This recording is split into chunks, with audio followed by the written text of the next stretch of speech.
dominated the world have used money to rule it and have ruled it in their own interest. It looks at a world economic system that has no regard for the poor, that has no regard for the small nations, that has no regard for the poor of the small nations.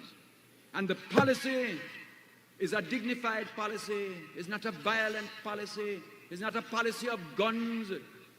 It's a very honorable policy, but it is a very clear policy. It is a policy that calls the poor of the world to stand together, to stand firm together, to struggle together, to struggle for change, to struggle for justice, to struggle through organization, to struggle through will, to struggle through determination, to struggle to build a new kind of world in which your children and mine will walk with more dignity, with better housing, with better opportunity, with better prices, with better response from the world monetary system. That is the world to which I call you. That is the world for which I struggle, and no power will turn me back from that world. And comrades, if you go and walk with me, if you go and step with me, if you go and move with me, we're moving as warriors. We're moving in determination. We're moving to struggle. We're moving to change that world. No power will turn us back. Me ever fresh, me no green. Me coulda never green, dog. Me no chow chow. No. Ha ha ha ho ho. Who ya know?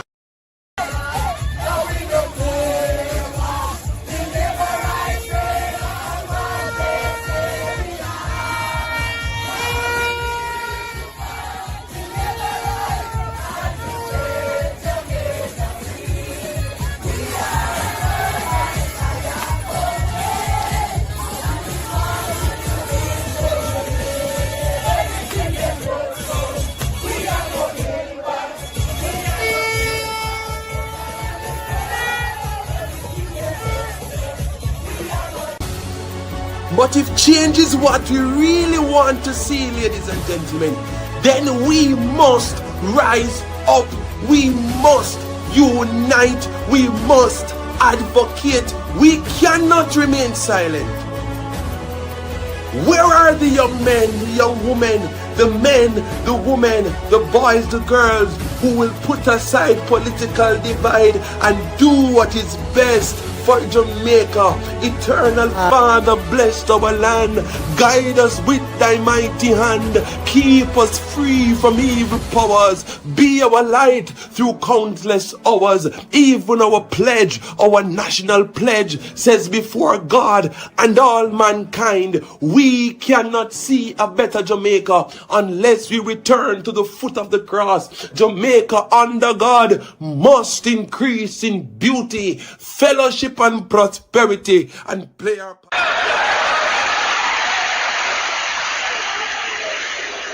If I lived in China or even Russia or any totalitarian country, maybe I could understand some of these illegal injunctions.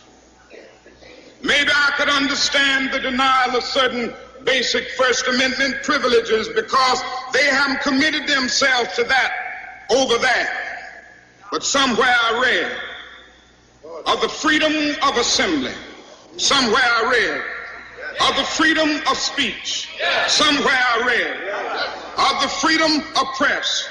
Somewhere I read that the greatness of America is the right to protest far right.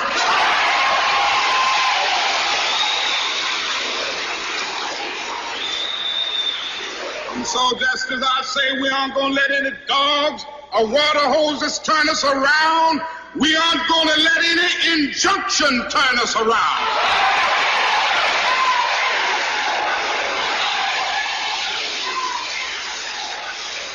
Well, I don't know what will happen now.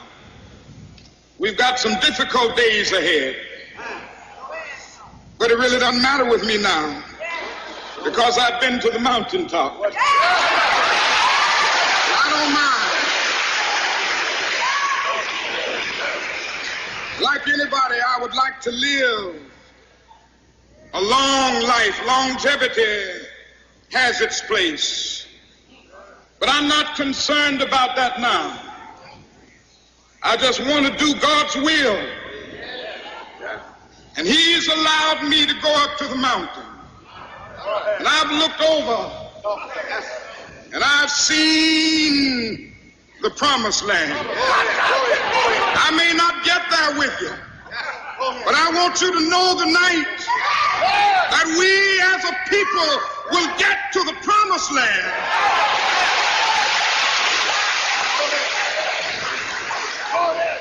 So I'm happy tonight. I'm not worried about anything. I'm not fearing any man. Mine eyes have seen the glory of the coming of the Lord.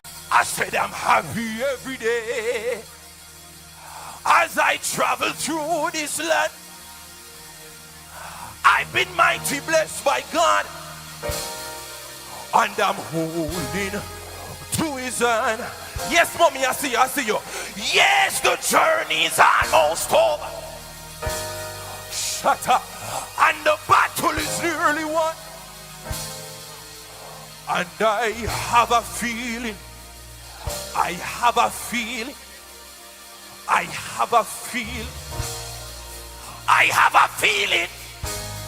in my heart. The best is yet to come.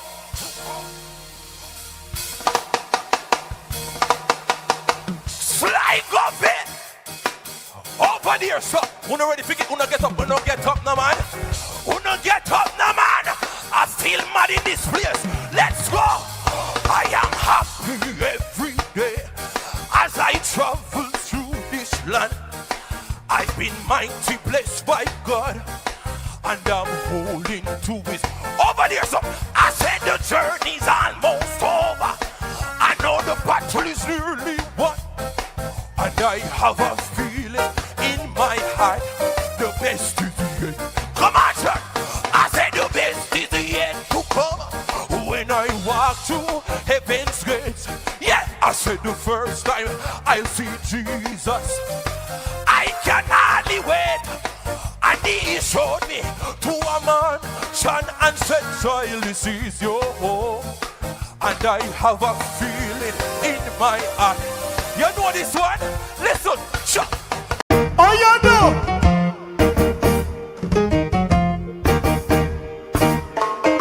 I want to hear the angels singing. I want to be in that number. I want to hear that trumpet song. We have done now. I want to hear archangel voice. I want to hear archangel. Oh, I want to hear when my name is called. I want to hear. Everybody know I want to hear. I want to hear. I want to hear. I want to hear. Watch out now. I want to see the angel marching. I want to be in that number. I want to hear. I want to hear that trumpet song. I want to hear archangel voice. I want to hear. God bless you now. I want to hear when my name is called. I want to hear. Everybody do so. If I'm not living for Christ, then I cannot be.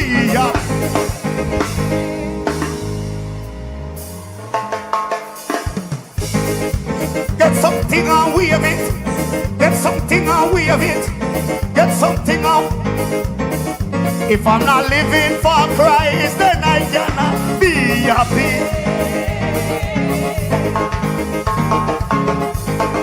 Walk out, Christian, walk out, Christian. I only live my life to please.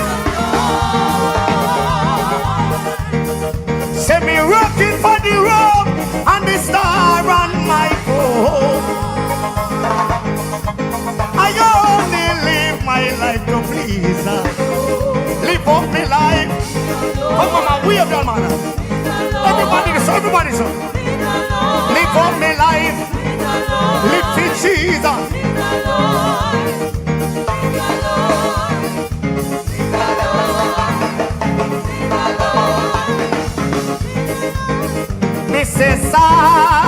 silent night. What a holy night. But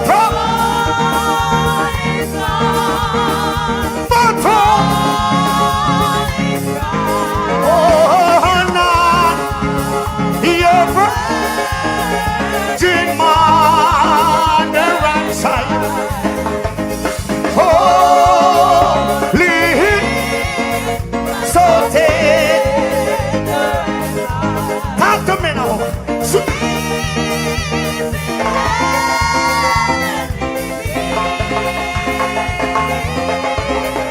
But sweetly, God bless you, God bless you. Let me tell some people, I know one prayer we pray. We pray. Blood and fire comrades who are in jungle tonight. On the nose that the word is love.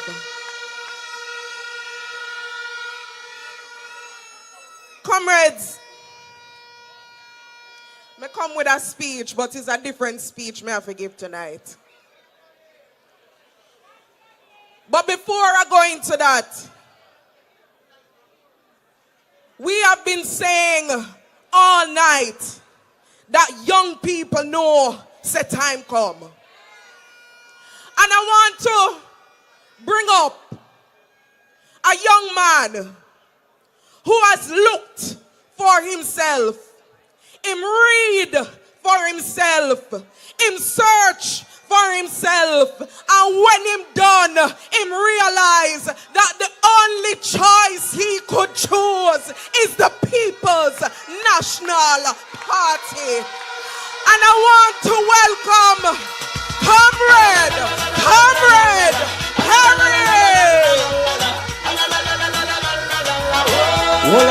Hold on. We don't have much time. When I say time, you say come. Time.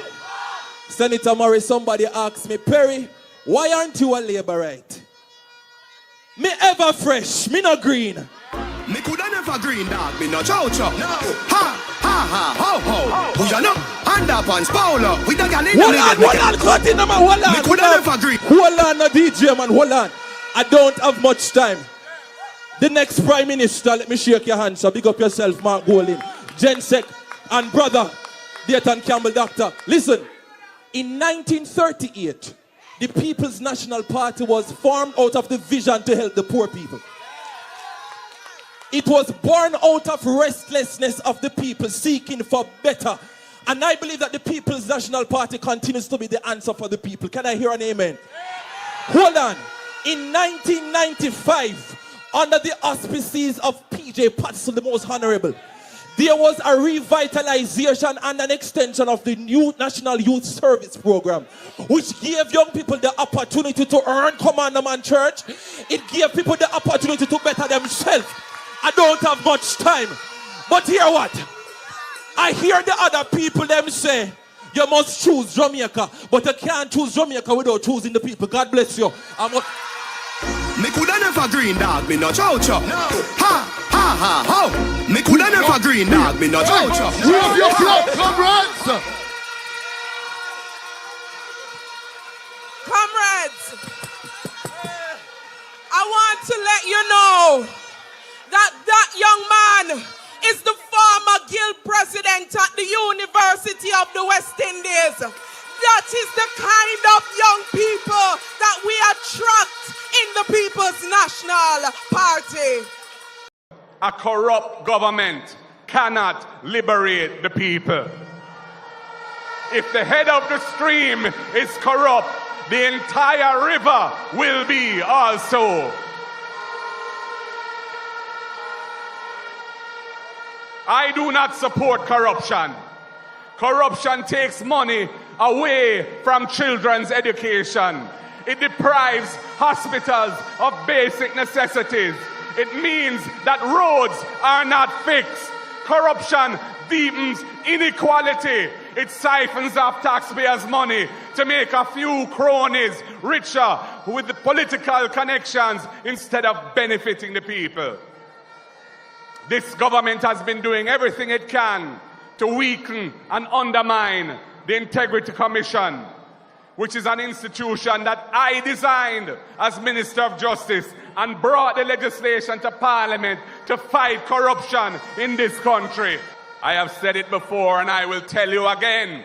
Jamaica cannot move forward without a government built on integrity that embraces principles of good governance in this country.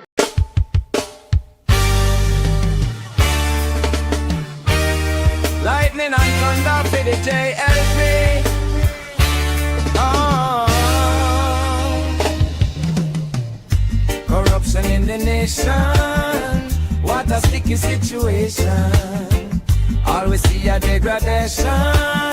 Innocent men at the station. Andrew and his cronies getting richer, them a big done. Talking about them helping out the poor. Tell me which one. Juliet, the Speaker of the House, me can't believe it. Them mashing the housing trust, but people are go feel it. The JLP, them satanic and demonic. Now war fit the youth, them prosper only fit them pocket. I beg is hamping. Corruption in the nation. What a sticky situation. Always see a degradation. Innocent men at the station. Andrew and his cronies getting richer, them a big done. Talking about them helping out the poor. Tell me which one. Juliet, a Speaker of the House, me can't believe it. Them mashing the housing trust, but people are go feel it. The JLP, them satanic and demonic. Now war fit the youth, them prosper only fit them pocket. I beg you stop it.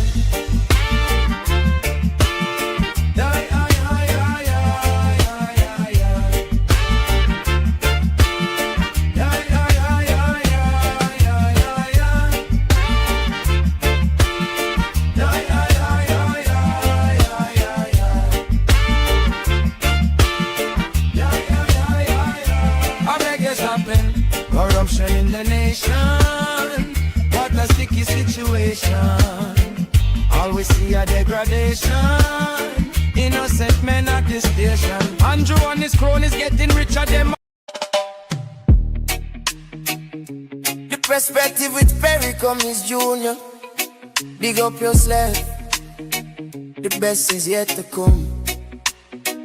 This is my perspective. Telling you my perspective. This is my perspective to bring change that I feel me objective. Scandal after scandal. Look where Jamaica come to. Them a rob the money and a thief a lot too. Election tactics, what a disgrace.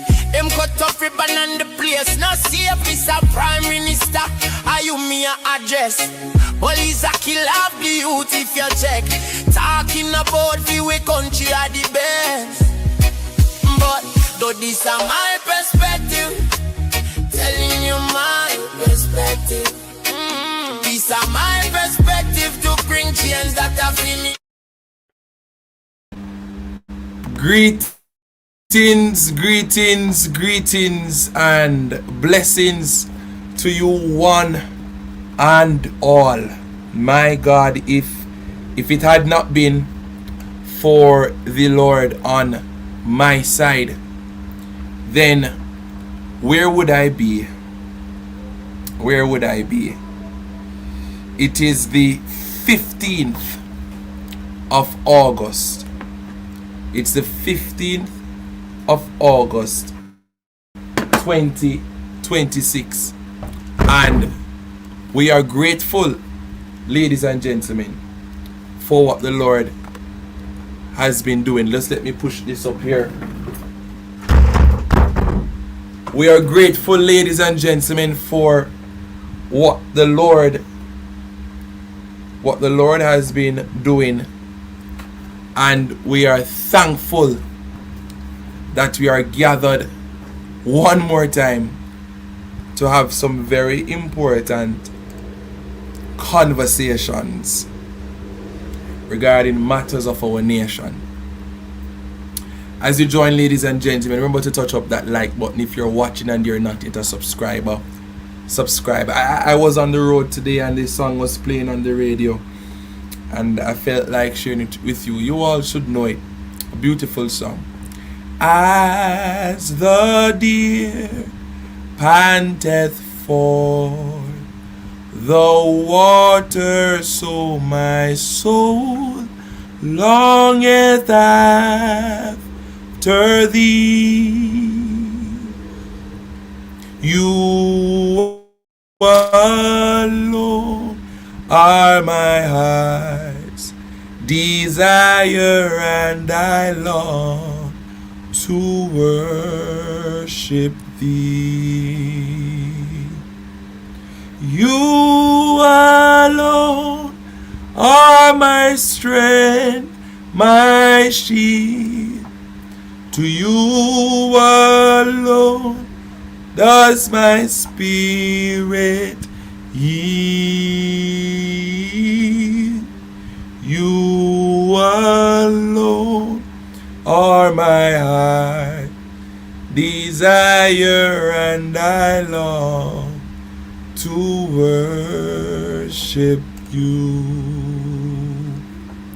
You're my friend, and you are my brother, even though you are a king. And I love you more than any other, so much more than anything. For you alone are my strength, my shield. To you alone does my spirit yield. You alone are my heart's desire, and I long to worship thee. I want you more than gold or silver, only you can satisfy. You alone are the real joy giver and the apple of mine eye. For you alone are my strength, my shield. To you alone does my spirit yield. You alone are my heart's desire, and I long to worship you, and I long to worship you. Thank you for the 10 jewels, George Beckford. Blessings to you, each and every one of you, boy. Let me tell you something. I'm just grateful for life. I'm here one more time, and we have a few things to talk about. Blessings to everybody in the chat. Dre Brian, blessings, and everybody. Let me know where you're viewing from. We have a few things to talk about. I'm telling you, we're at a very serious juncture in our country's proceedings, and we have to talk about it. East Portland, blessings to you. East Portland, everybody out of East Portland. Oh my Lord. Brooklyn, New York, St. Catherine, Florida, Portmore Pines, Maypen, out of Southwest St. Anne, Locked in J. Bryan, Rosemount, St. James, Widersville, Cayman Islands, South East St. Elizabeth, North East St. Elizabeth, Bagwalk, Houston, Texas, Brooklyn, New York, Bay Road, Westmoreland, and all the wonderful people coming on. Blessings, Burlington, Canada. Yes, Manchester, Sandybank, Treasure Beach, St. Elizabeth, Falmouth, Trelawney in the house. Blessings. Eastern Westmoreland is in the house. Princess Street, Falmouth, Florida, New Jersey, Connecticut, Harborview, Marshy, out of Spanish Town, Borough Bridge, Southwest. Blessings, Westmoreland. Westmoreland seems to be on tonight in full strength on display. Charlestown, St. Anne, Florida. Blessings, Ypres. Blessings, Santa Cruz. Remember to like up the live, ladies and gentlemen. Kingston 17. Bless up to you, Fraser Winstons. Blessings, London, UK, Valley Stream, St. Mary. Blessings to each and every one of you joining on this evening. Petersfield in Westmoreland. Westmoreland. Do not come out tonight. Blessings, Westmoreland is here. Portland, Brampton, Ontario, Canada. Valley Stream, New York. Blessings to each and every one of you. When you say, Carl, a St. Elizabeth a lead or a Westmoreland a lead? It come like me see a lot of people from St. Elizabeth, you know. But it come like Westmoreland come out, you know. Michigan, bless up. Boston, Massachusetts. Which parish a lead, ladies and gentlemen? Westmoreland come out tonight. Westmoreland come out tonight. I ain't gonna lie. Blessings, Carl Banton, Donna, Danette, Ian, Nathan, Dave Wedderburn. Blessings to each and every one of you. Best Grandma, Claudette, Pauline, CJ, Splash. Bless up to each and every one of you. Well, ladies and gentlemen, we have a few things to talk about tonight. And I want to start the program by highlighting something very fishy. Listen to this, ladies and gentlemen. An app that is being developed by Amber Innovations Limited on behalf of the Ministry of Culture, Gender, Entertainment and Sport. This app is called Jam Safe, and it was conceptualized as a practical tool that uses technology to connect persons experiencing or at risk of gender-based violence with the support and services they need.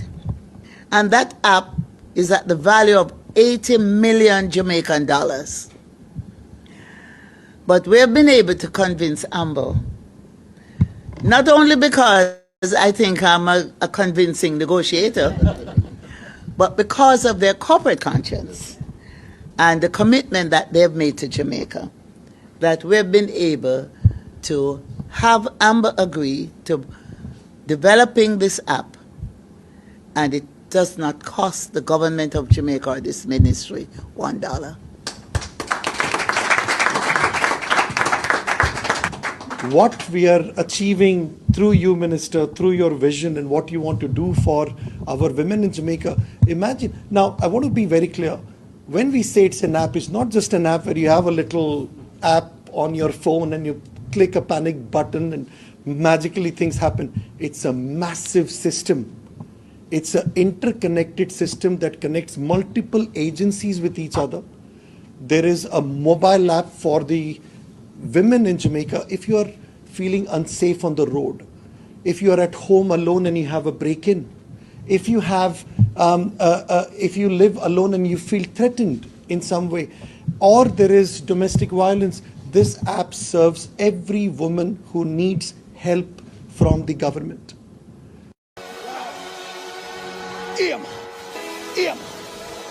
Sakata, we are mash up, you know, fire under the Holy Ghost. Every crisis, every condition, every operation of hell, fire, Bishop. I got your back, fire. Jesus Christ, watch the operation. Watch the operation. Jesus Christ, this footpath road, come. Cover your pastor. Go in, Bishop. Take down the Illuminati. Take down the voodoo. Take down the Freemason. Take down the witches. Take down the warlock. Take down the Wabiaism. Him under the Holy Ghost, you know, left him.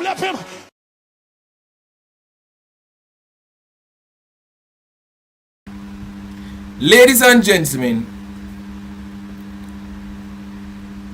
this is the same Amber. This is the same Deshaun Savadia. This is the same gentleman, ladies and gentlemen, that has been flagged for several things. Not too long ago, the Support Jamaica website, CJ, was flagged by the Auditor General for having loopholes within the website that placed a lot of people at risk. The government of Jamaica is in bed with Amber on many projects that the electronic gov or e-gov should have the capabilities of executing. I am asking, ladies and gentlemen, that we begin to question how deep and why is it that it is only Amber that seems to be engaged when it comes to partnering on these technological advancements. Babsy Green wants us to believe that this company Amber here is doing this completely free of cost, and it would cost the government $80 million, but because Dushan Saveda is so kind, he's so sweet, oh, he believes in the growth and development of Jamaica, I am just going to give you an app worth 80 million JMD free of cost, and you should not expect anything in return. That is what they want us to believe, plain in our faces. I want to see the memorandum of understanding. I want to see the MOU. I refuse to accept it that there is no benefits for Amber in all of this.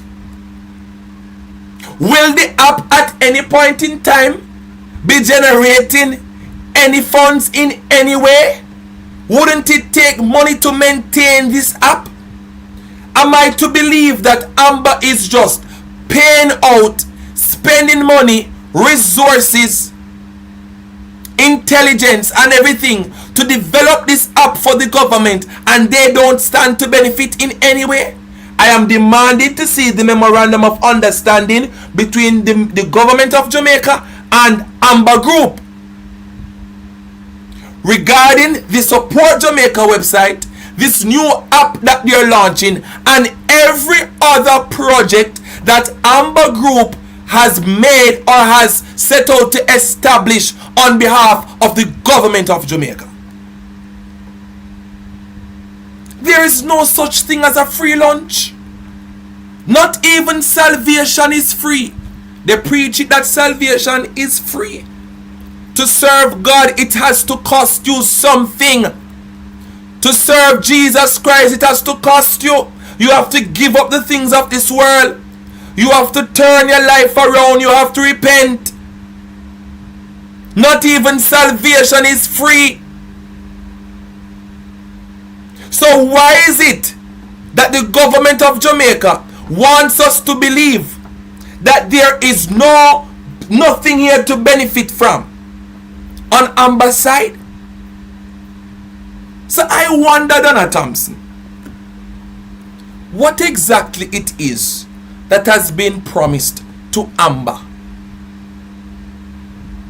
What exactly is there to benefit from regarding Amber Group?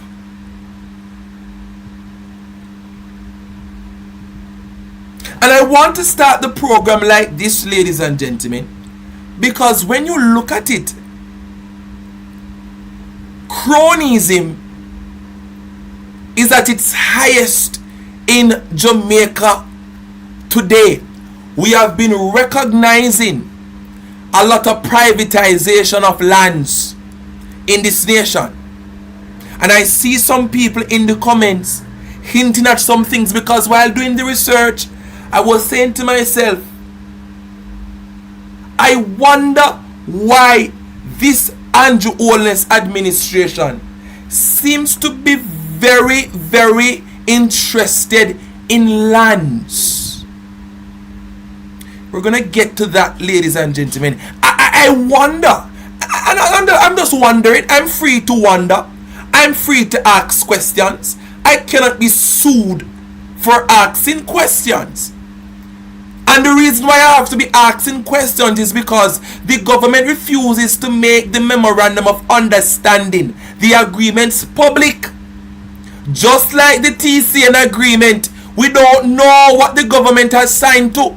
Just like supportjamaica.gov.jm, we don't know what the terms and the conditions are. Just like this app now that Babsy is telling us about, we don't know what are the fine prints, we don't know what them signed to.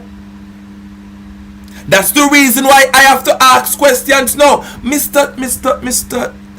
Dushan Saveria, will you be getting any lands in this country? Will you be getting any lands?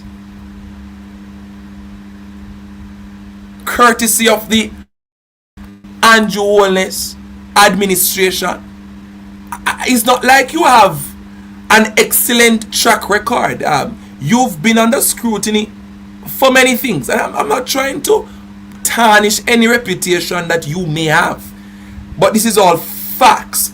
The Amber Group and CEO Dushan Saveria face significant red flags, primarily centered on the 2021 JAM COVID-19 app data breach that exposed sensitive traveler information and the company's aggressive, non-competitive acquisition of Jamaican state technology contracts. It doesn't seem as if you are competing to get Jamaican government contracts, Mr. Saveria. Additional concerns include public backlash over private ownership of critical infrastructure, accusations of cronyism, and a pattern of high-profile ventures failing to deliver on promised timelines.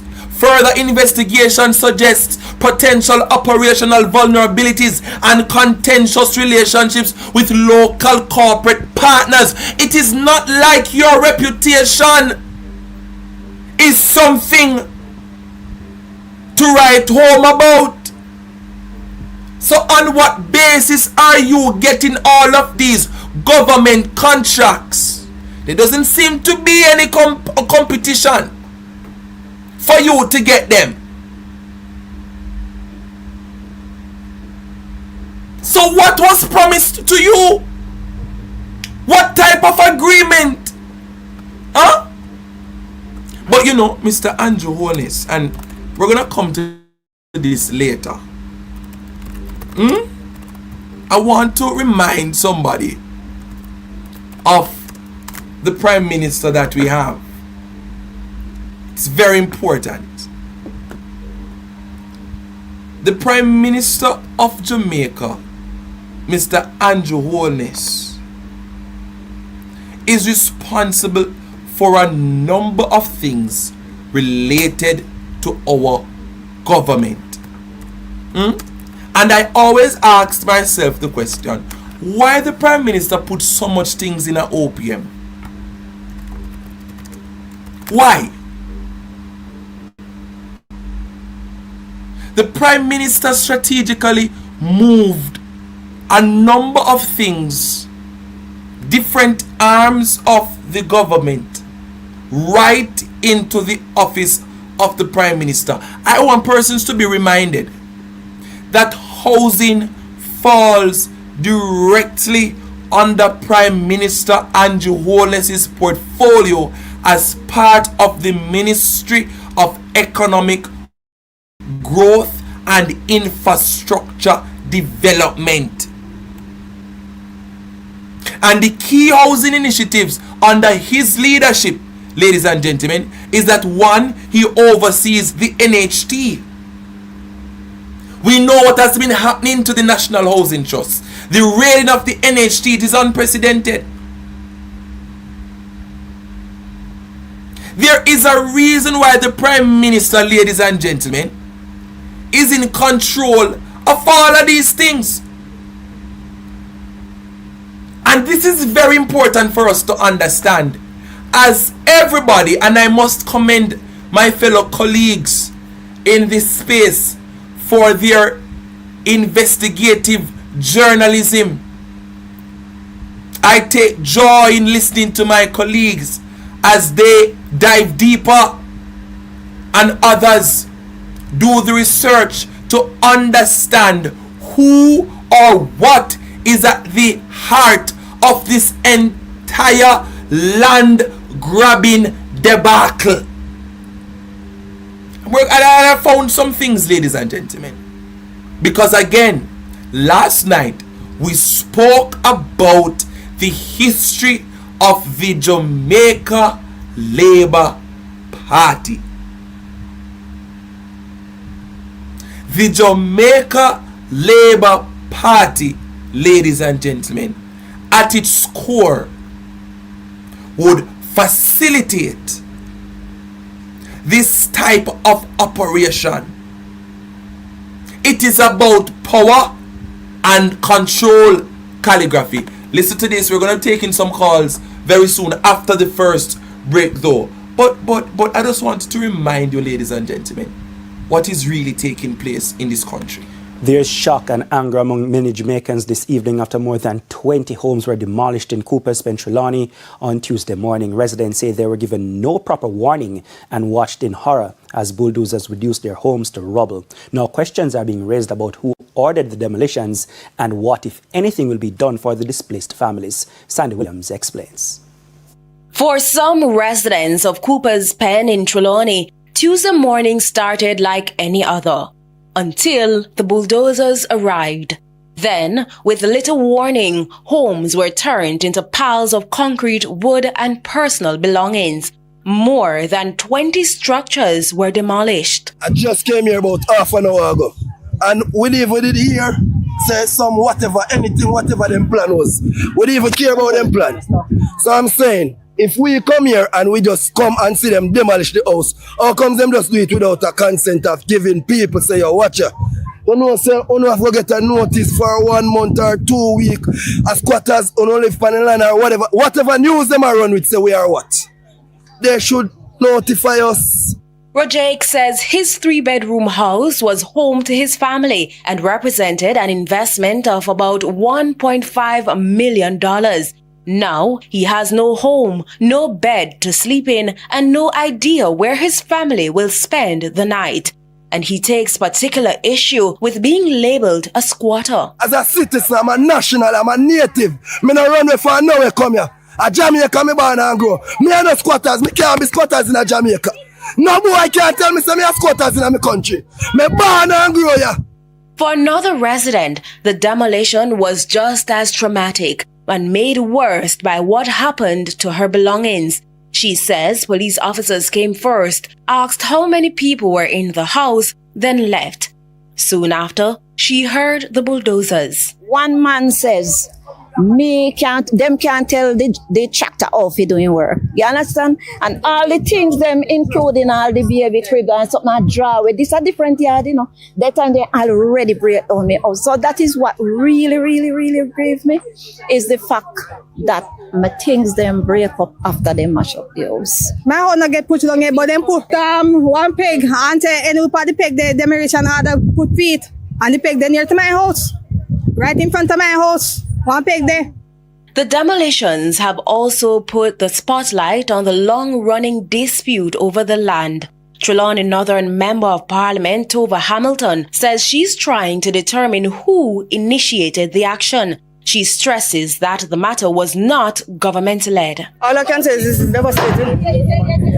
I must, however, indicate that this is private sector led. I know that there is a lot of misinformation out there indicating that the government has something to do with it. But we have nothing at all to do with what happened there today. It was private sector led, and we're trying to get to the bottom of it to see who initiated this. Because I have already reached out to the Prime Minister to see how best we can have the government try to resolve the issue on behalf of the people. Ms. Hamilton says the land dispute has been going on for years and that the matter had reached the courts. She also says an interest was lodged on the title in favor of the housing minister, as the government had intended to assist the residents. In the meantime, she is encouraging the affected families to seek temporary shelter with relatives and friends. Sandy Williams, TVJ News.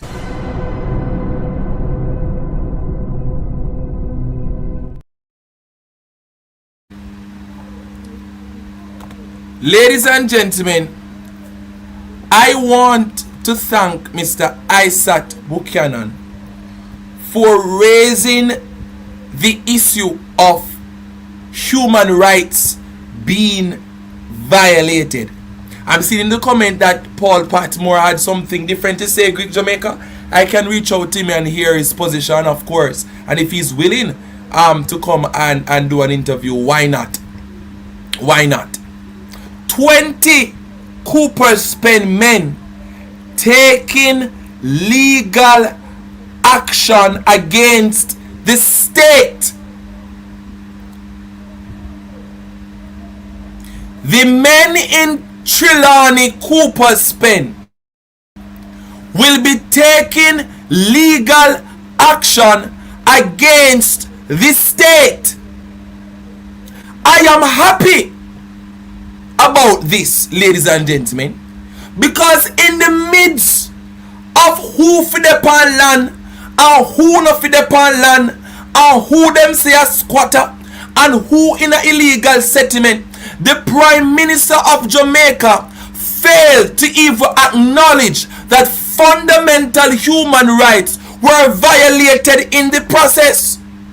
He was quick and he spoke straightforward. He even knocked the table. He knocked the table, ladies and gentlemen, and talking about we can't be too mouth about it. But not once did I hear the Prime Minister make mention about the fact that the men in the community, they were arrested and detained for 13 hours without no reason.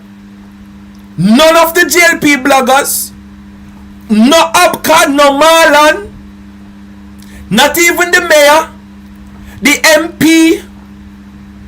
I don't hear from the Prime Minister. None of them talking about this, but because they know that the police force is an extension of the state and that the police must be held accountable for detaining the people unlawfully and that they will have to be held accountable, nobody wanted to address it. Because what bothers me, ladies and gentlemen, is the fact that the Prime Minister, the Member of Parliament, and all of the ministers and mouthpieces of the Jamaica Labour Party wants us to believe that the government of Jamaica is as clueless as a regular civilian. State resources were used, ladies and gentlemen, to facilitate the demolishing of the people them houses, but we are being told that the government had nothing to do with it. Well, see there, they are going to be taking legal action against the state, and I, ladies and gentlemen, support it 100%. I support it 100%. Enough is enough, ladies and gentlemen. One by one, who go into jail. One by who go into one by.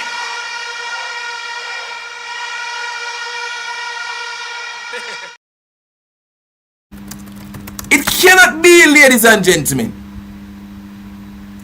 that the police officers could just go into the community, scrape up the men. For what reason? We don't know for what reason. And the only thing that Jamaica Labour Party supporters can say is that, well, they should not have been there in the first place. Enforcing law and order does not have to descend to a place where fundamental human rights are being breached. In an effort to maintain law and order, it should always be at the forefront of every operation, that they are human rights that must be respected.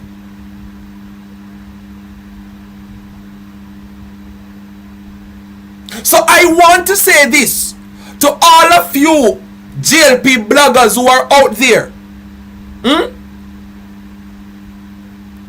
defending the Andrew Holness government. I hope the Prime Minister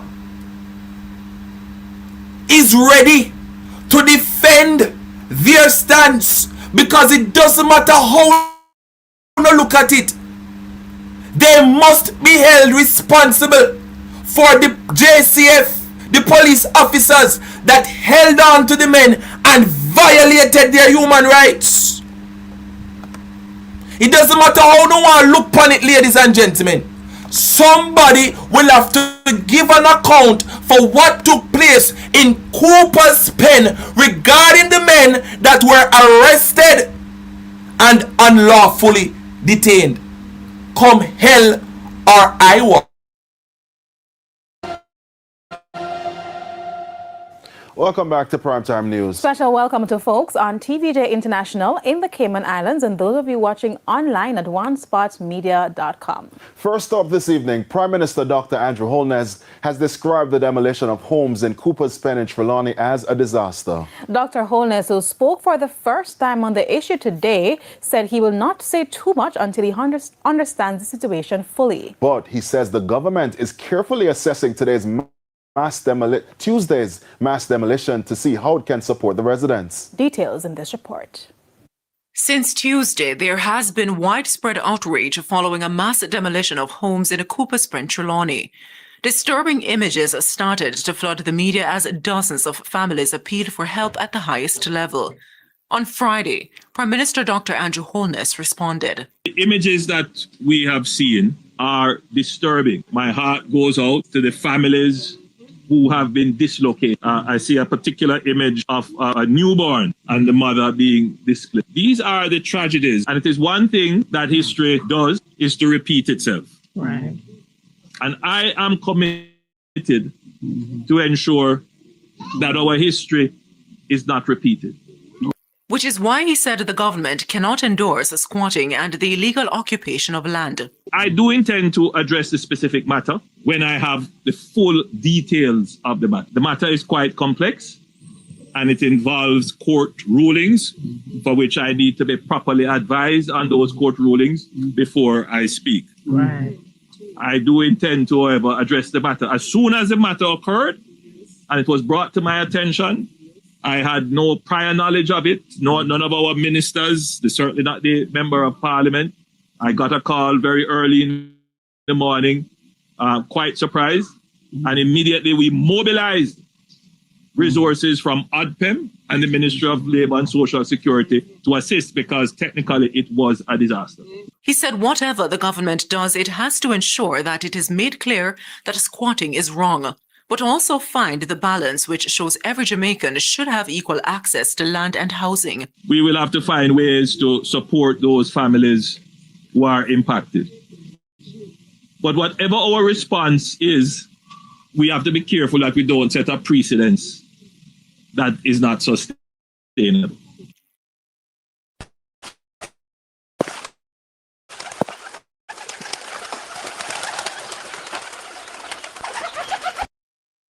Nakinski Robinson, TVJ News. Human rights lobby group Jamaicans for Justice, JFJ, has joined the growing list of persons raising concerns about the detention of more than a dozen men in Cooper's Pen, Trelawney, ahead of a demolition exercise in the community on Tuesday. It is claimed 20 to 25 men were picked up by the police at around 3 a.m. and taken to the Falmouth police station, where they were held for hours. According to them, they were told by the police that they were searching for guns. In a statement today, JFJ said the situation raises serious human rights concerns. It asserted that the detention, fingerprinting, and seizure of personal property, such as phones, represent significant interference with constitutional rights to freedom of the person, movement, liberty, and privacy. The organization added that the mere presence of police at a demolition exercise does not on its own justify the detention and processing of residents as though they were criminal suspects. I think the lack of public explanation from the Jamaica Constabulary Force heightens transparency and accountability issues. And with that in mind, the organization is calling on the JCF to provide clarity around why the police were present as part of what appears to have been a private demolition exercise, whether the detention of the men formed part of the demolition operation or was connected to a separate and independent police operation. JFJ also raised questions about the legal basis for the fingerprinting and photographing of the men, noting that the Fingerprints Act sets out circumstances in which such measures may lawfully be taken. It's important that we ensure that in the exercise of any function, it is done in a lawful manner that maintains human dignity. And I really do urge the JCF to respond in a timely manner in the spirit of transparency and accountability. Hal Shane Burke, TVJ News. In the meantime, the Ministry of Labour and Social Security says it is responding to the needs of residents in Cooper's Bench Trelawney following this week's demolition exercise. But concerns remain, with residents calling for more attention. 3 days after the demolition exercise in Cooper's Bench Trelawney, the Ministry of Labour and Social Security returned to the community on Thursday. A team from the ministry met with residents to assess their immediate needs and determine what support may be available to those affected. The visit comes as residents continue to deal with the fallout from Tuesday's exercise. They may be displaced, but they are not conquered. The number of families, I have 44 families here. We would have been in this area on Tuesday. And we have 44 families, and there's a mixture. We have single families, nuclear families, extended families. Some persons are on PATH programs, some are NIS pensioners, some are disabled. A diverse set of persons are here, and it's our intention to help them. Because our ministry, quote unquote, is basically an umbrella organization. We touch every sphere of the Jamaican society. Food and toiletries have already been distributed to residents affected by the demolition exercise. But State Minister in the Ministry of Labour and Social Security, Donovan Williams, says more assistance is expected, with priority being given to the most vulnerable residents. We are simultaneously doing the assessments and providing immediate relief as it is required.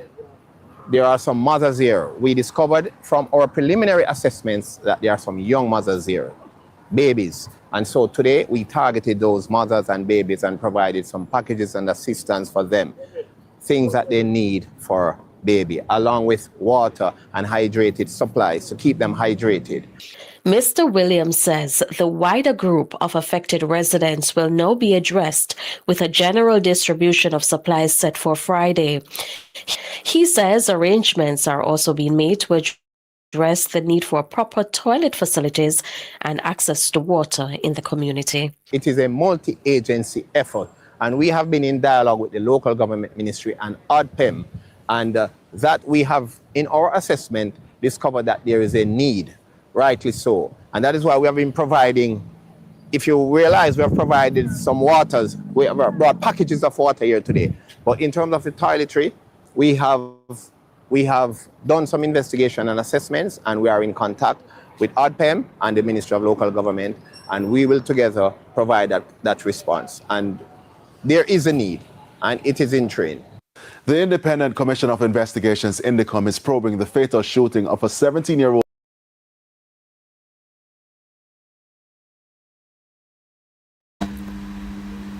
Ladies and gentlemen, Marcia soon call you back. You see, in Jamaica, before the Europeans, I want you to listen to me, ladies and gentlemen. Jamaica was not ownerless. Right? Marcia was going to take your call till after the break, but go ahead. Alright, quickly then. Two of them Hamilton are the member of parliament. She don't know about the business. Not true?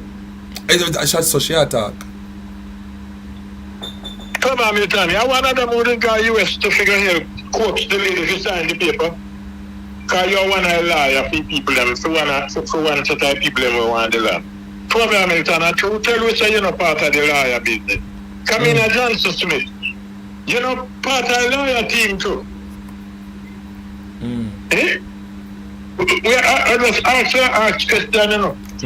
I'm Perry Cummings. The next question. Was there a coup in Jamaica recently? Was there a what? A coup. Lord of mercy. If police and the army go in and detain people and buck down them place, and the Prime Minister don't know about it. The Prime Minister don't know about it. Somebody bigger than somebody big in the country can rally up police and soldier then. It's a coup, but it has to be a coup. Has to be. That cannot be. So there was a coup. There was a coup. And after the coup now, it looked like they just allowed the current government to stay as an interim government. So very soon we have to have a fresh election. Because the Prime Minister, the army are come out with a helicopter and the Prime Minister don't know. The Minister of National Security don't know. The Member of Parliament don't know. Alright, Member of Marlon and Abka they know everything. Oops, no. They don't have to cost the PNP. They don't have to cost the PNP. They don't know nothing more. Abka will suffer from, I would say Abka will suffer from a thing called John-Cromyelitis syndrome. My God. Yes, because you have to think you know about the grace from the PNP and from the PNP and from the PNP. Dirty rich. There's nothing wrong with them once you be say about the whole lady, you know. No. I know nothing think about the people them house where them buck down over there, say, you know. And the Prime Minister, Mr. Prime Minister, may I tell you straight, sir, are you? It cannot go on without your approval. Mr. Prime Minister, you could have turned, you could have spin, you could have cross-thread, and lie out there. You know about it. And Mr. Prime Minister, may I ask you such a minute ago, you have interest in that, Mr. Prime Minister? My God. May I catch it right this year, Perry? Thank you, Mashi. Thank you. My God. Ladies and gentlemen, those are some very serious questions being asked by Mashi. There's something that I want us to get before we take the first break.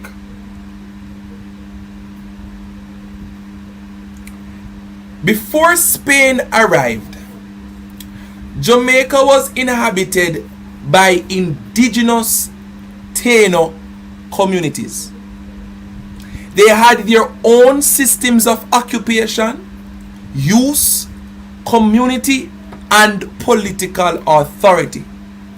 So the starting point when it comes to land in Jamaica, I want us to go way back.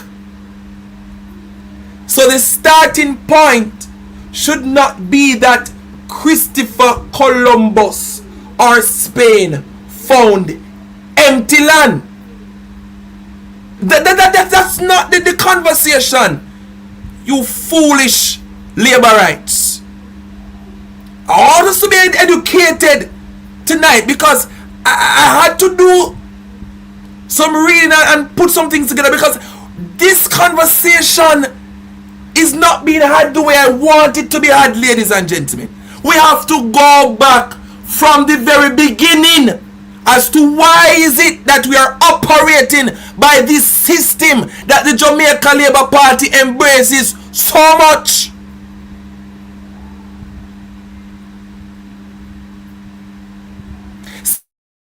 Spain established, like up the live, ladies and gentlemen, Spain established colonial authority in Jamaica beginning in 1509. And Jamaica became a Spanish royal colony in 1534. Spanish authorities subjected Taino people to systems including encomienda and repartimiento, which involves the exploitation of indigenous labor and the appropriation of land. Then In 1655, England invaded and captured Jamaica from Spain. Jamaica subsequently became an English or British colony. So the first question when we talk about who did own the land them in a Jamaica, you have to talk about the first settlers. Under colonialism, the ultimate authority became the crown. That only happened through the capturing of Jamaica. Yes,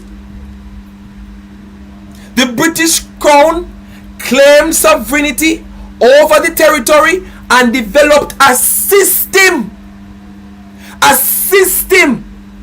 under which land could be granted, leased, sold, or otherwise transferred. So Taino did there, then Spain come, then the English people them take it from Spain. I said it before, Maureen. So the Tainos were here first, then the Spanish come, and then the English came.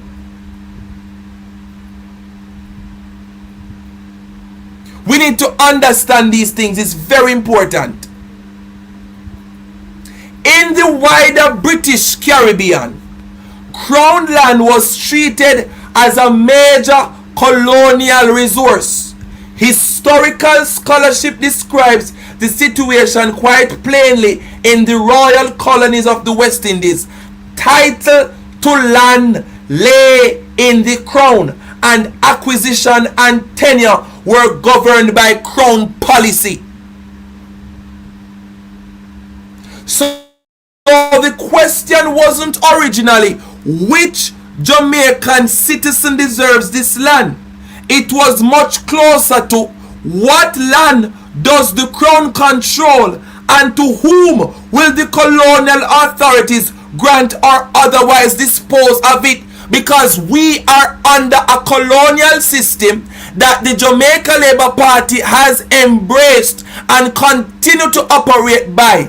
And that is the reason why Norman Manley came and said, listen, we cannot continue with this system of land ownership.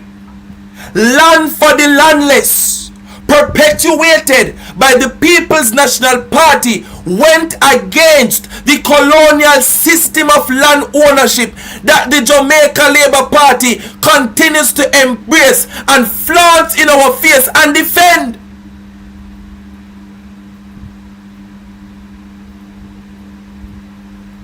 I'm going to take my time. I'm going to, because we're working our way up to where we are today. Then came, yes, it is a political man. I know, sometimes people say, Greek Jamaica, oh, this is not about politics, Perry. It is about politics. The People's National Party believe that everybody should have access to land to live. The JLP does not believe in that. So them can screen record me tonight.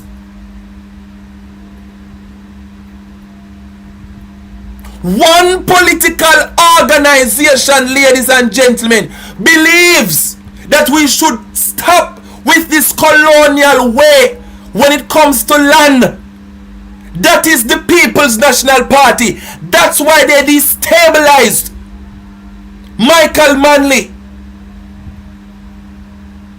That's why the Jamaica Labour Party is a tool for the American state and for the British state over the years to control land in this country, because we are still under the colonial system of land ownership. And when the People's National Party try to break us away from that and to make land ownership an equitable process, British say no. We still need to have access and control over their lands so that we can dictate to whom can own thousands and hundreds of acres of land, while the poor and the most vulnerable cannot get a piece of that pie. Let's talk about the plantation system. This, ladies and gentlemen, is very important. The British that knighted Alexander Bustamante, the British that enslaved our forefathers, the British that captured the land. Jamaica is captured land. Jamaica is captured land. The British did not simply distribute Jamaica's land evenly among the population. That is not what they did. A plantation economy emerged which developed in a way which relatively smaller numbers, listen to me now, of powerful landowners controlled enormous areas, while enslaved Africans supplied the labor that made those estates enormously profitable. The Jamaica Labour Party, they have always encouraged small amount of rich people, the oligarchs, the elites, to own enormous amount of land in this country, then them build them big business on it to provide what they call employment, even though what you're being paid is not enough to feed your families. That's the reason why, ladies and gentlemen, when you see all of them big hotelier a bill up, the Jamaica Labour Party is going to come out and tell you, oh, we are profitable, oh, buildings are going up, bridges are being built, and this are being that and that and that. It is history repeating itself, because they sell out the country to the small amount of people with the power, descendants from plantation society, descendants from plantocracy, descendants from the oligarchs and the elites that believes in owning large portions of land to profit them and then distribute not the land. Look at what they do. They don't distribute portions of the land to the poor so that they can own a bit of it, right, and build on it or to plant on it. What they offer to you is an opportunity to work on these lands to make them more profitable, and you leave their lands with a little something in your pocket to live hand to mouth, to merely survive. This is the same system what we're seeing today, and it is promoted and it is thriving under the Andrew Holness administration. Thank you for the 440 jewels. Thank you for supporting the super chat. Historical research on Jamaica describes the emergence of a small oligarchy controlling vast stretches of land as private property, with the plantation system relying on the exploitation of enslaved Africans. In other words, this is the playbook of the Jamaica Labour Party when it comes to land. Land plus political power plus capital became concentrated together.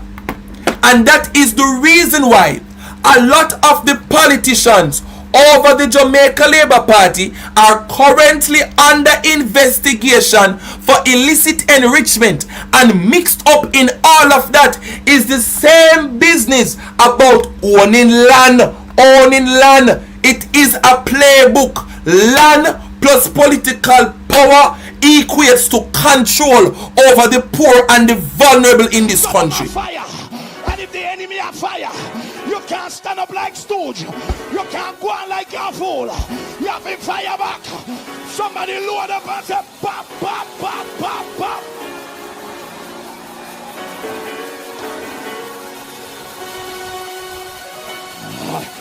Lord God. Badam, bam, bam, bam. Jesus Christ. What is what? Bam, bam, bam. Jesus Christ. War tonight, Bishop. Warfare tonight. Warfare. Badam, bam, bam, bam. Boom, boom.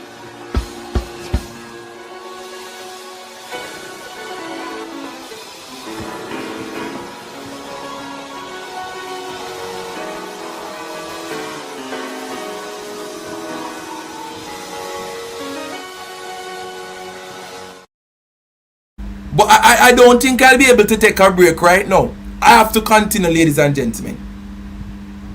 So who actually decided who got a particular parcel of land? Listen to this, ladies and gentlemen. Historically, it depended upon the period and the legal status of the land. But broadly, the chain was something like this, where you had the crown, then colonial government or officials, then the grants, then sales, then leases and other legal mechanisms, then all of that reached to private proprietors. The colonial government at the time therefore had enormous influence over the allocation and recognition of land.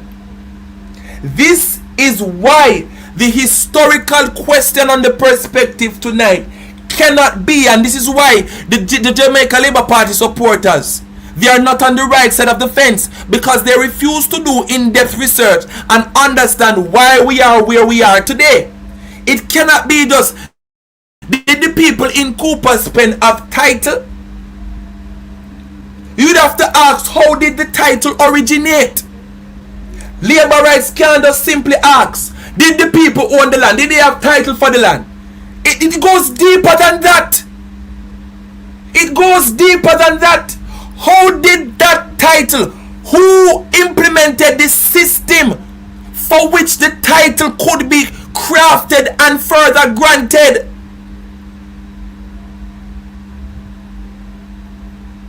Why are we still subscribing to a system that we as so-called free people did not implement ourselves to ensure that our own people can get land? We are demonizing and looking down on the people in Cooper's Pen for not having a title that was born out of a system of colonialism. My God, help me tonight. It does not make any sense to me, ladies and gentlemen. The entire thing was wrong from the get-go. So when the Prime Minister is up there talking about, oh, a PNP are the reason. A PNP are the reason why we are in this place today. It goes further than that, Mr. Holness. It goes way back. But because you are also blind and all you see, Mr. Holness, is either green or orange, even in responding to what was a national crisis, you had to become political. You had to become partisan. You had to try and blame the PNP, but it goes way before that. And I pity you on this matter. I sympathize with your inability to put aside your ego and pride and to recognize that the system was flawed from day one.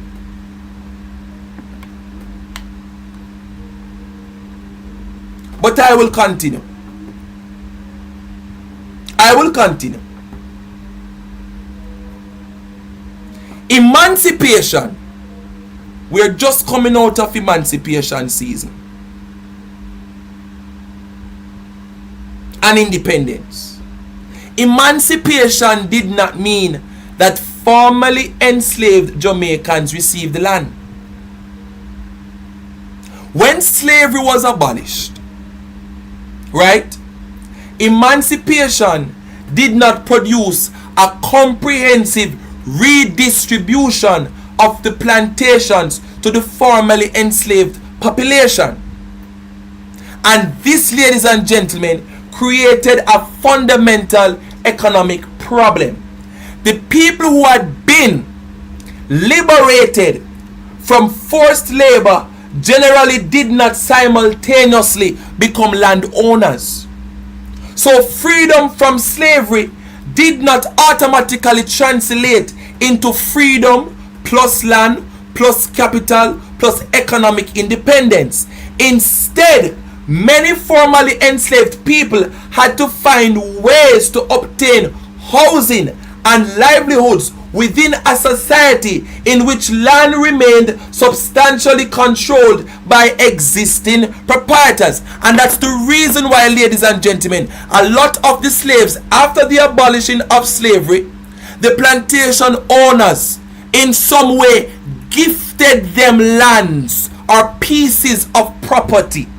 So them say, all right, you used to be my slave, or your grandparents used to be my slave. So what I am going to do as a way to make up for the years of exploitation of your labor, I am going to give you this bit of land where you can do your own planting, and your produce you can take it and sell into the market, and that is how you would make a living.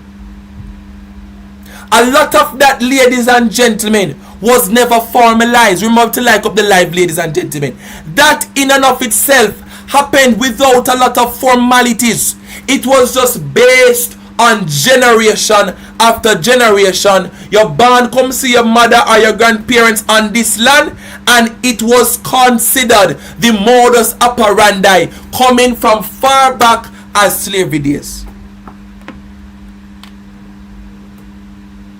So we want to demonize the people today, when our former colonial masters were the actual persons who instituted and introduced what they are demonizing the people for today, which is called squatting. It was our former colonial masters that gifted parcels of land without the formalities, because they knew that one day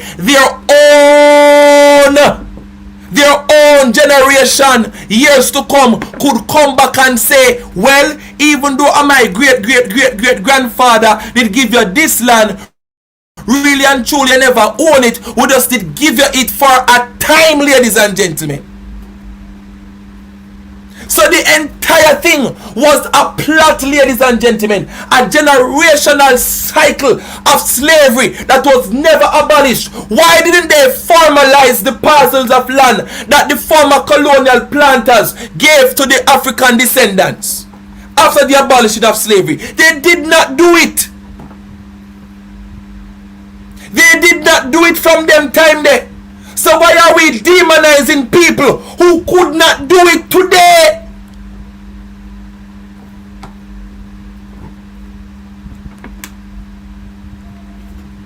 Conversations a lot of persons are not ready for, but we have to have them. They knew exactly what it is that they were doing.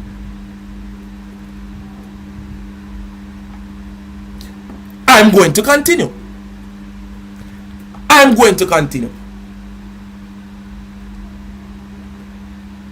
The truth is, ladies and gentlemen,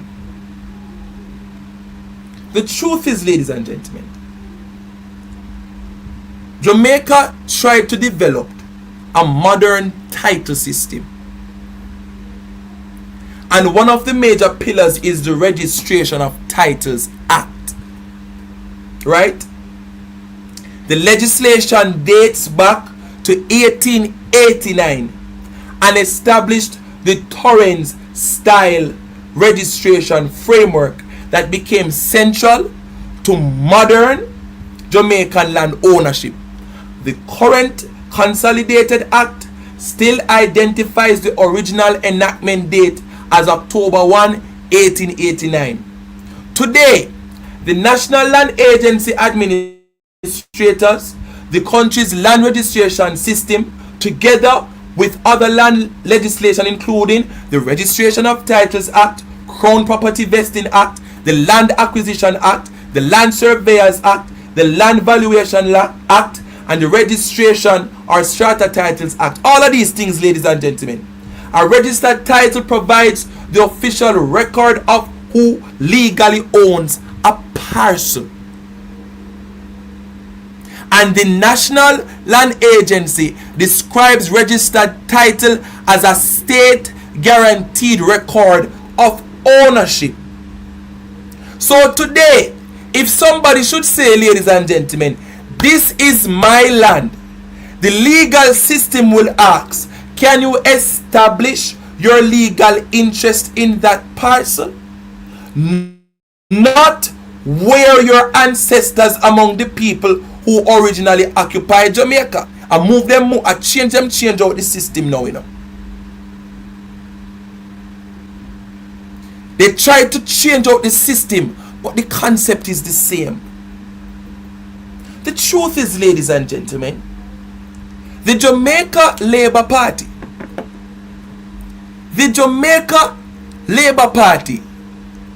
continued on the same trajectory of making land available for only the most rich and the most powerful.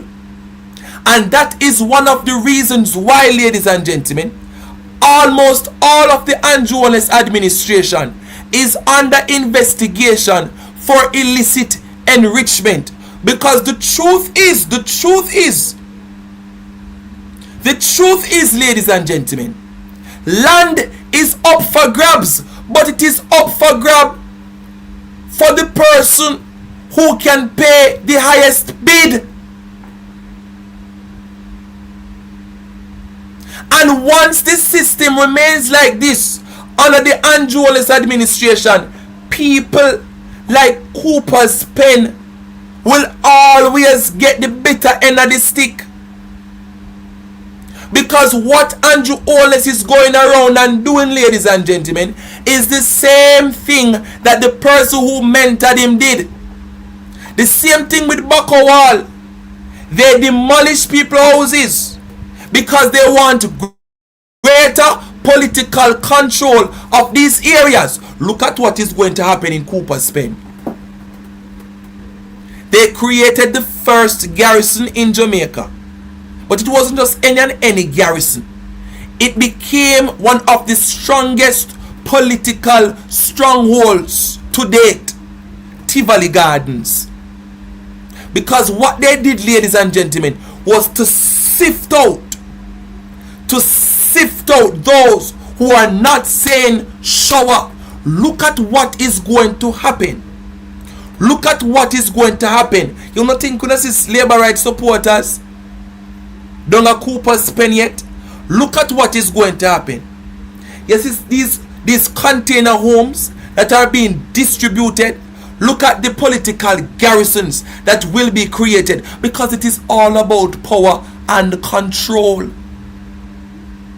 Thank you for the 10 jewels. Look at what is going to happen. You think you see nothing yet?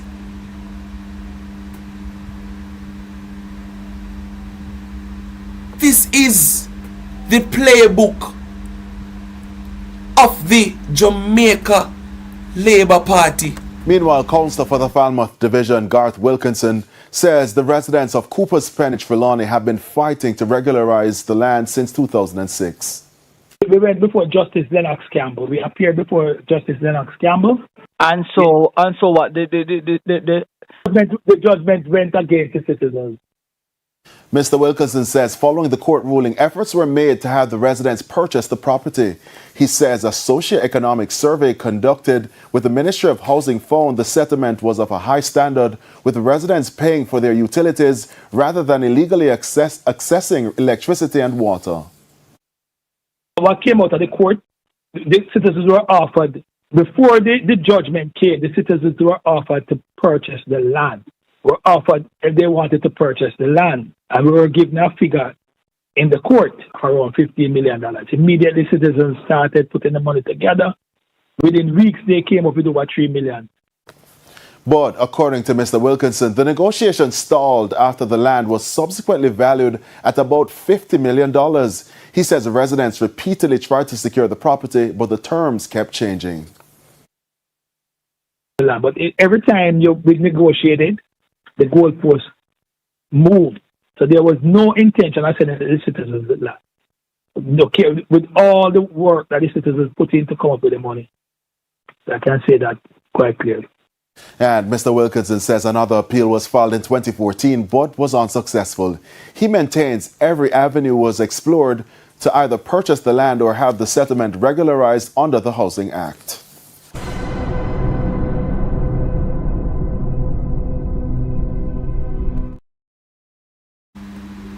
We'll soon take a break, ladies and gentlemen. But one of my listeners, after hearing me give some history on the JLP and how they really started and who they really represent, sent me an article because she now got so interested. She didn't know about it. And she started to do her own research and she sent me an article. And I'm going to read it. This article was done in 2017, March 14, 2017, by Michael Burke. Listen to this, ladies and gentlemen. Immediately after slavery was abolished, the ex-slaves lived on the hillsides in wattle and daub housing. When there was a shortage of jobs in rural Jamaica, many left the countryside to flock to towns and created slums. So there was a dire need for housing. Norman Manley established Jamaica Welfare for Rural Development in 1937. This was really the first effort to deal with the housing shortage in Jamaica by means of self-help housing. The Roman Catholic Church at Homestead in Bamboo St. Anne built the first housing scheme in Jamaica. The thinking of the church was to build a family there should be a home, and to have a home there should be a house. This was also the thinking of Jamaica Welfare that existed to encourage people to return to banana farming in the rural areas. Later came Government Yard in Trenchtown. It was built to shelter families after the disastrous effects of Hurricane Charlie in 1951. In the late 1950s, middle-class housing schemes like Mona Heights, followed by Harbour View in 1960, were built in addition to low-income housing in places like Duane Park. A certain amount of housing also was erected in other parishes, including Manchester. And the housing schemes continued into the 1960s and beyond. According to a radio broadcast made by Norman Manley in 1966, it was he who sought and attained the money from the late U.S. President John Fitzgerald Kennedy to build the West Kingston housing scheme, known today as Tivoli Gardens. Lord of mercy, God Almighty, help me tonight. Help me tonight, ladies and gentlemen. And if the enemy are fire, you can't stand up like stooge. You can't go on like a fool. You have to fire back. Somebody load up and say, pop, pop, pop, pop, pop.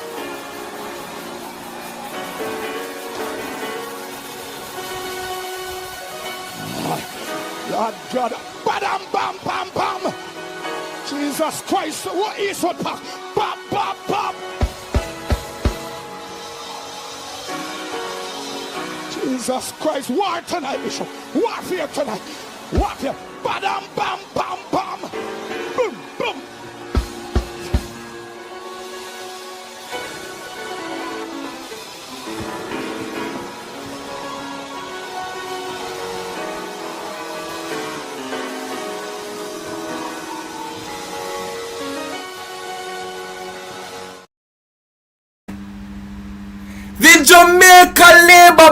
party does not believe in giving out houses to people and access to land. It was Norman Manley, the pioneer behind it all.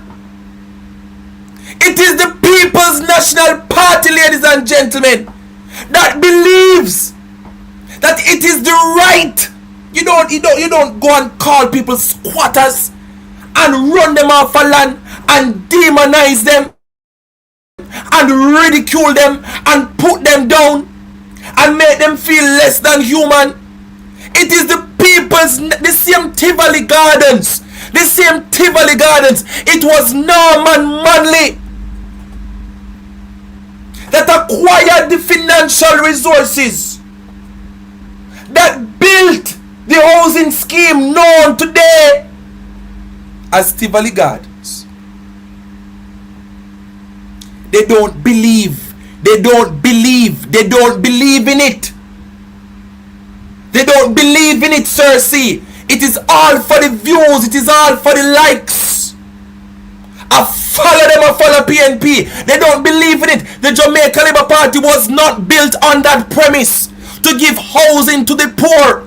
Everything today that exists, that surrounds housing, land for the landless, social housing programs, all of it was started by the People's National Party. All of it was started by Norman Manley.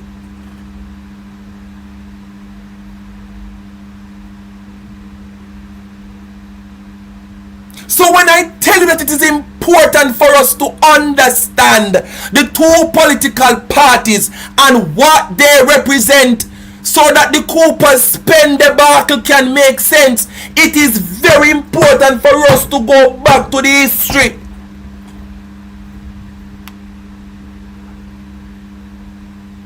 In the old Jamaica Now magazines put out by the Jamaica Information Service, there are pictures of the elder Manley on a tour of the slums in Western Kingston. No one has ever publicly denied what Norman Manley said about his role in securing overseas funding for housing in Western Kingston. I challenge a labor right tonight. Challenge me. Tell me. Some of you JLP bloggers will say a lie, me I tell. I want Andrew Owens to tell me, say a lie, me I tell.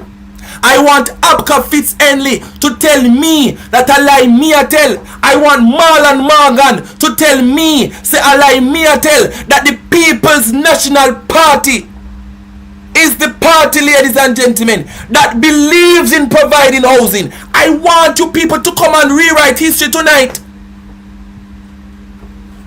I challenge you to a public debate. Judge Davis, I challenge you to tell me which political organization in Jamaica goes by the notion, the premise, the philosophy of providing housing for people in this country. I challenge you.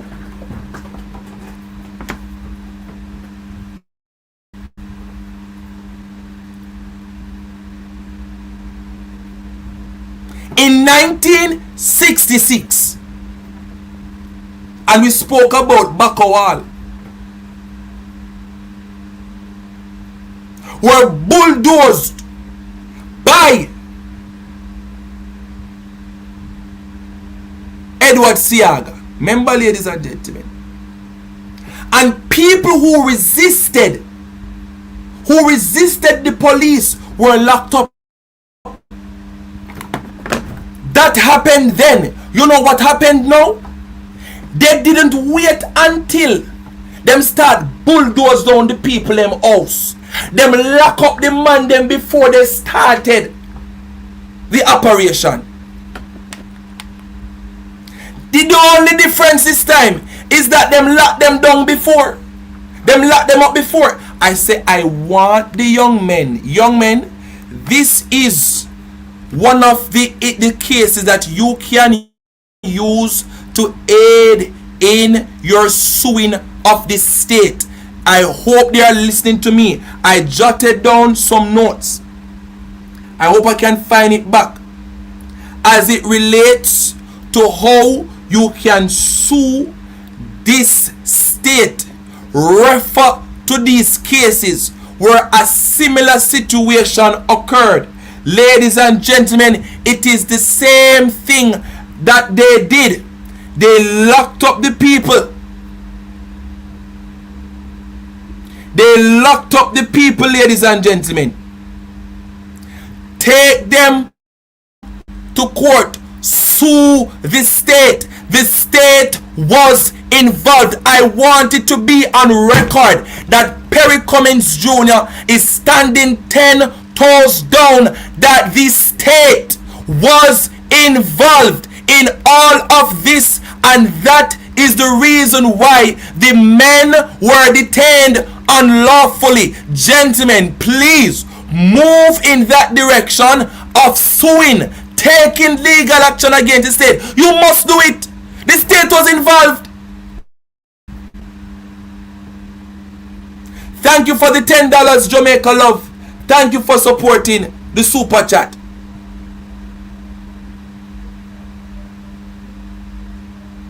The truth is, ladies and gentlemen, Edward Siaga destroyed Bakowal. Destroyed Bakowal. It is a disgrace when you look at it, ladies and gentlemen, because the truth is, the Jamaica Labour Party was built on this premise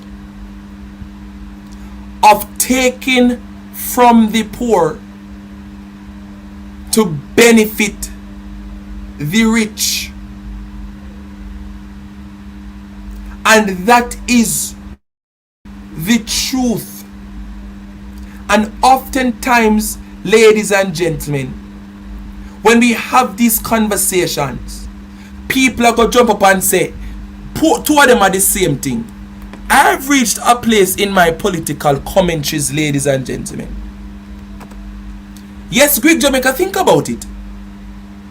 Norman Manley was instrumental in the development of Tivoli Gardens.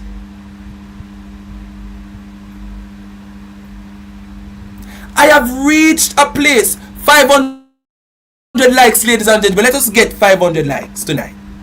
I have reached a place in my political commentaries where I can stand 10 toes down after doing my research, especially on the issues of land ownership and the unequal distribution of wealth. I can stand proudly to say that the People's National Party is very, very different from the Jamaica Labour Party, and that is on record. Just 76 likes to go, ladies and gentlemen, to get to 500. I want it to be on record. I want it to be on record that the People's National Party is very, very different.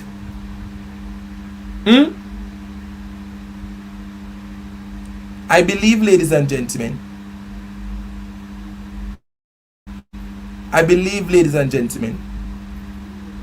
wholeheartedly that the Andrew Holness administration, they have failed the people of this country. One of the fundamental rights, or one of the primary aims of any good government, and I want to make it very clear, the distinction, because under every political party that run in an election and become government, it can be called a good government. Any good government would ensure that people shouldn't have to be squatting on any private land. Any good government would do everything in their power to ensure that people would not have to be living in fear, knowing that at any point in time my house can be destroyed. Any government that says that they care about the people would ensure that their own citizens are not left vulnerable. We have so much land in this country, Sir C, and if the country has so much land, there is no way under God's green earth that the Jamaica Labour Party government can tell me that they did all that they could have done to ensure that the children over by Cooper's Pen are not walking around tent to tent feeling traumatized. They are remembering the heavy equipment that came and tore down their home. They're not even old enough to understand illegal settlement and squatting. All that is in their minds, ladies and gentlemen, that some men and some bulldozers and tractors came. They saw police officers came, run them out of them house and destroyed their homes. That is all that the children are remembering. You know why I feel a way about this thing, ladies and gentlemen? You know why I'm passionate about this particular topic? And I didn't know that I would feel such a passion for it. Because really and truly, that is not really my area of passion when it comes to land. But you know why I feel so passionate about this? It's because the Jamaica Labour Party was built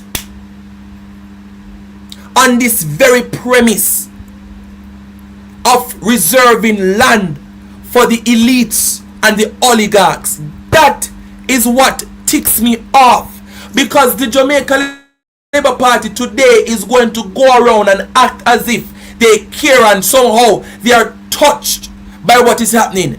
But I know that the philosophy of the Jamaica Labour Party from its genesis was never to make land available for the poor. It was never to provide housing for the poor. That is the reason why, ladies and gentlemen, I feel so bad about this thing. Because what we are seeing today, ladies and gentlemen, Alexander Bustamante would endorse it and support it. Edward Siaga would support it. Hugh Shearer would support it. All of them, ladies and gentlemen, would never oppose it. The demolishing of the homes. They would never.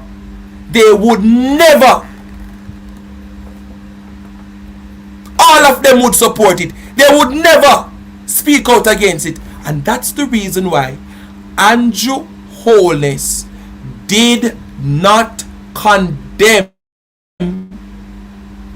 the rights of the gentleman being broken or breached or infringed upon. If you listened to Andrew Holness's rant, the only thing that he condemned was the illegal settlement and the squatting. He at no point in time did this JLP Prime Minister condemned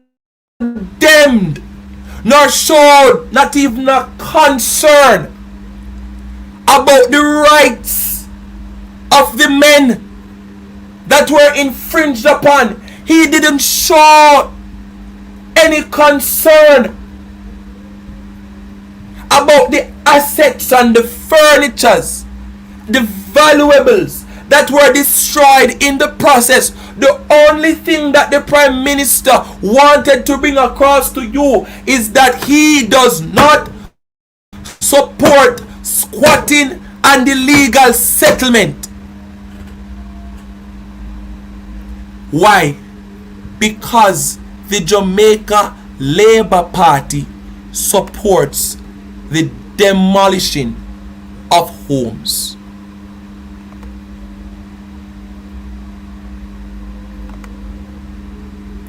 From concrete structures, from sturdy homes.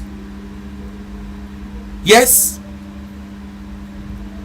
from concrete structures, from sturdy homes to tents, and they want us to celebrate that. To other news now, residents of Cooper's Pen in Trelawney have received tents and food supplies from the government after their homes were demolished on Tuesday. As Jamila Maitland reports, some 40 families have been displaced.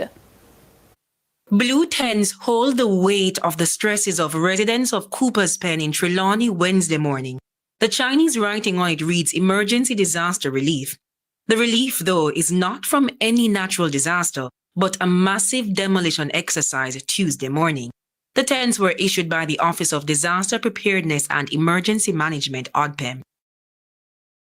69-year-old Stanley Hall has been living in Cooper's Pen for 51 years. Fortunately, his home was not bulldozed, but a peg has been placed beside it, which indicates his house might be next. Demolition resumes in 2 weeks. Where me going to go now as a old man? Me can't make house again. Residents explain that there has been an ongoing dispute for the land for years. They maintain that they were blindsided by the exercise that started early Tuesday morning. We know that is not our land. We all know that. But don't come on with something. Even there, locations and the land they are put, even there, them should have given man. Sylvia Fisher explained that families lost everything. No people, them much of them things them in there. We don't have nowhere for go.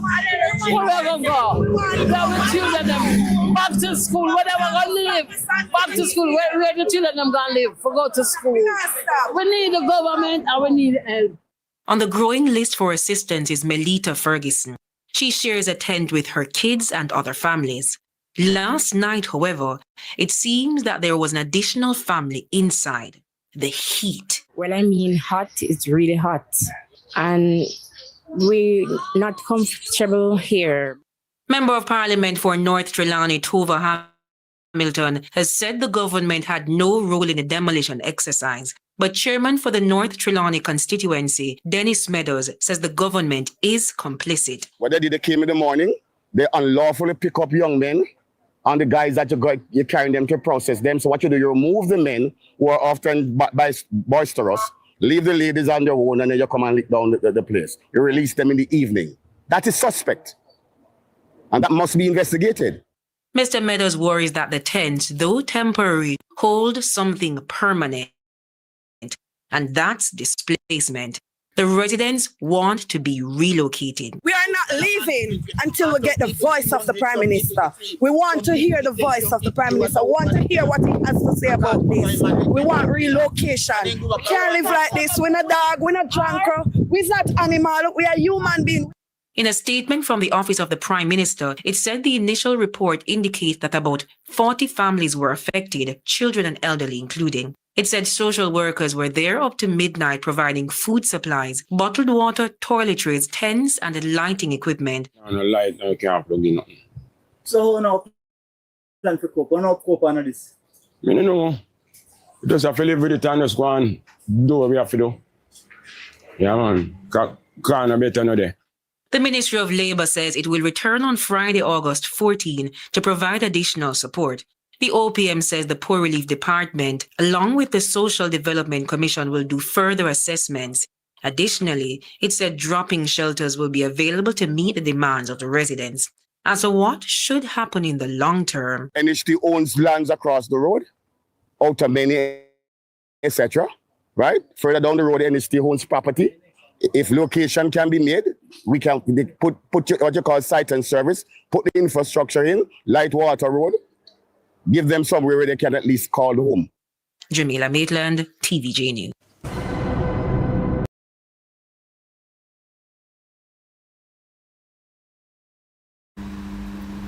There is something that I would want to communicate to you all.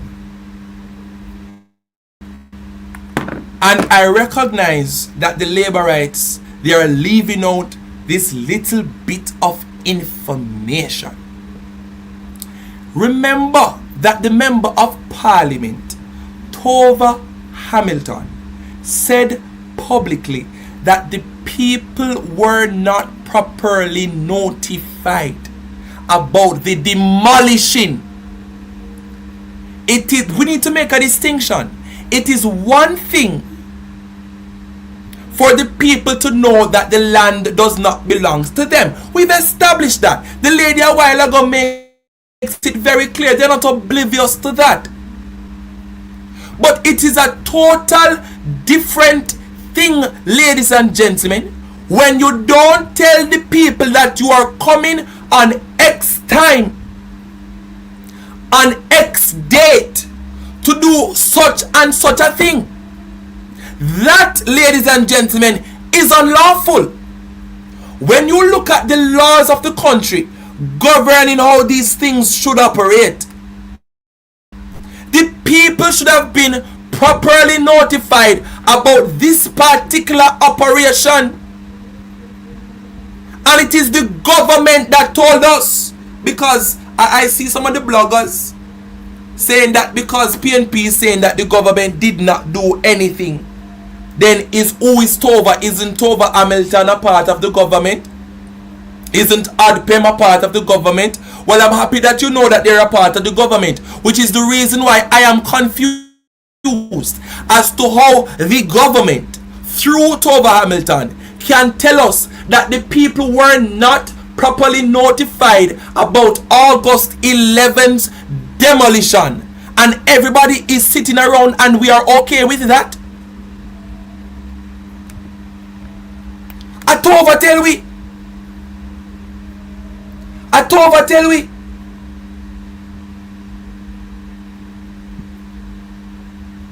Another part of the conversation that we must look at, ladies and gentlemen, is the fact that the company behind the land, they are facing deregistration from the company's office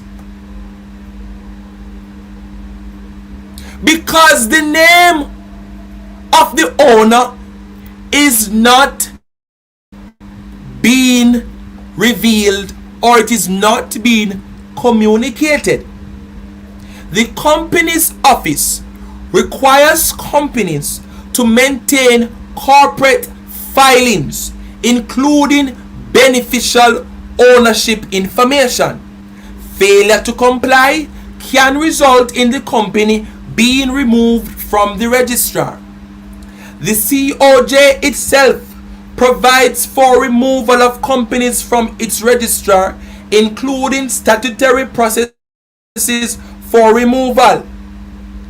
So if New Falmouth Resorts has failed to make the required beneficial owner filings for 3 years, that raises a corporate compliance issue.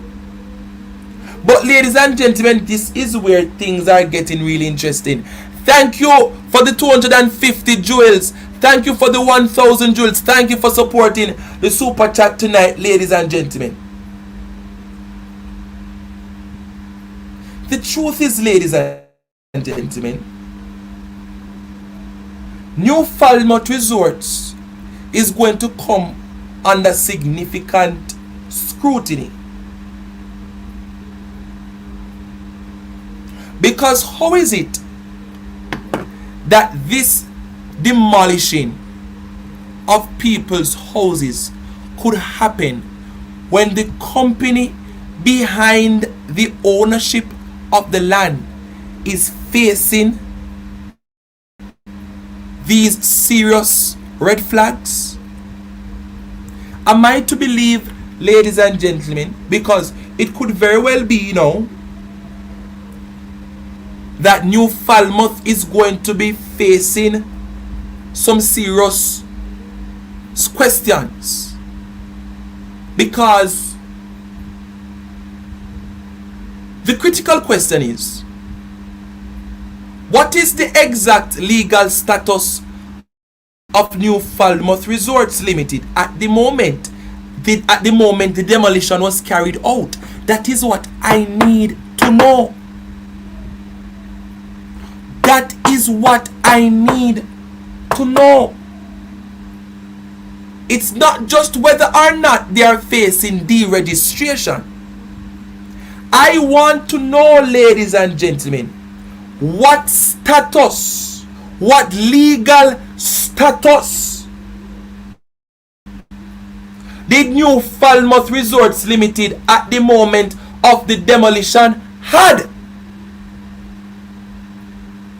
Who is acting on behalf of the New Falmouth Resorts Limited? Let me go a little bit further, because somebody had to give the authorization. Because if it is a case where this company did something like this, but nobody from the company authorized it, then I am left with only one suspect.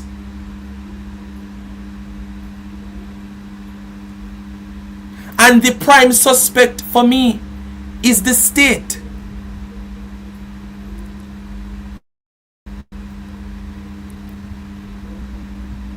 Because if nobody can tell me who gave the order, who authorized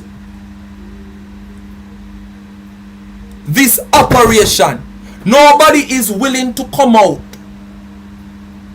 and say, I am the one, and me do it. It is a mystery.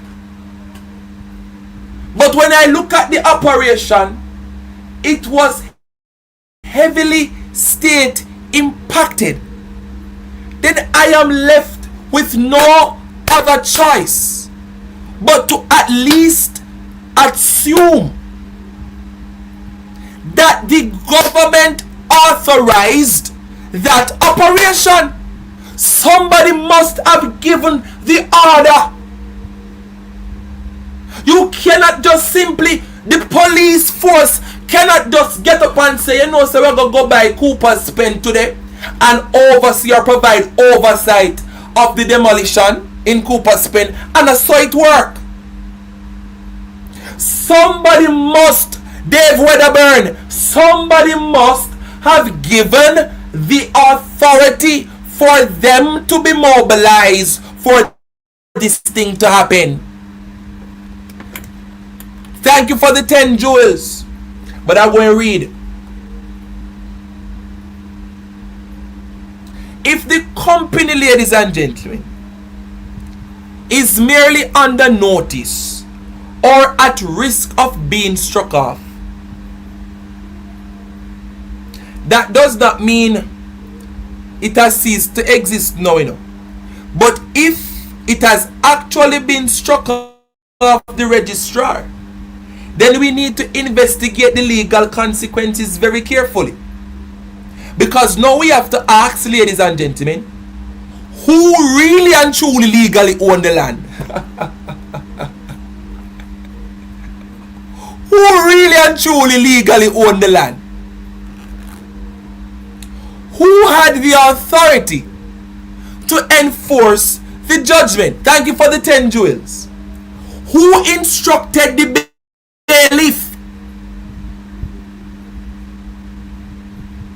Who was legally entitled to act for the company? Was the judgment still enforceable? Thank you for the 10 jewels. Thank you for supporting the super chat tonight. Around 10 10 super chats. What happened to the company's property upon dissolution? I have to ask these questions.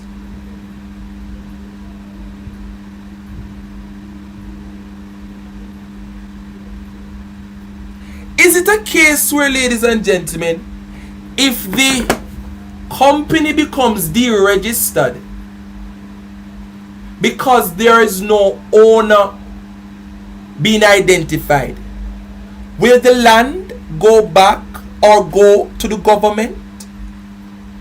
I'm asking Mr. Holness because, remember, I know I'm just a young man, but I'm just asking questions because for me, it seems as if the owner of this company is intentionally not being communicated to the company's office. So I want to know if and when the company loses corporate status, will the land go to the state?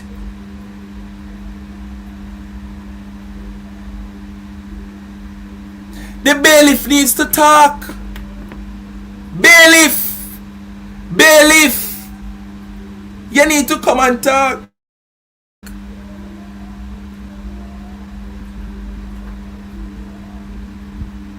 There are some calls coming in, ladies and gentlemen. Let me take some calls. Let me take some calls. Let me take some calls. I wonder if the government plan on buying the land from the people and we don't know. Go ahead, caller. Good night or good evening, Brother Perry. Good evening, man. Bless you. Good evening, sir. Bless you. I'm asking the same question, you know. Who own the land? Yes. And why we don't know who own it? Right. What is the secret? And who own the piece?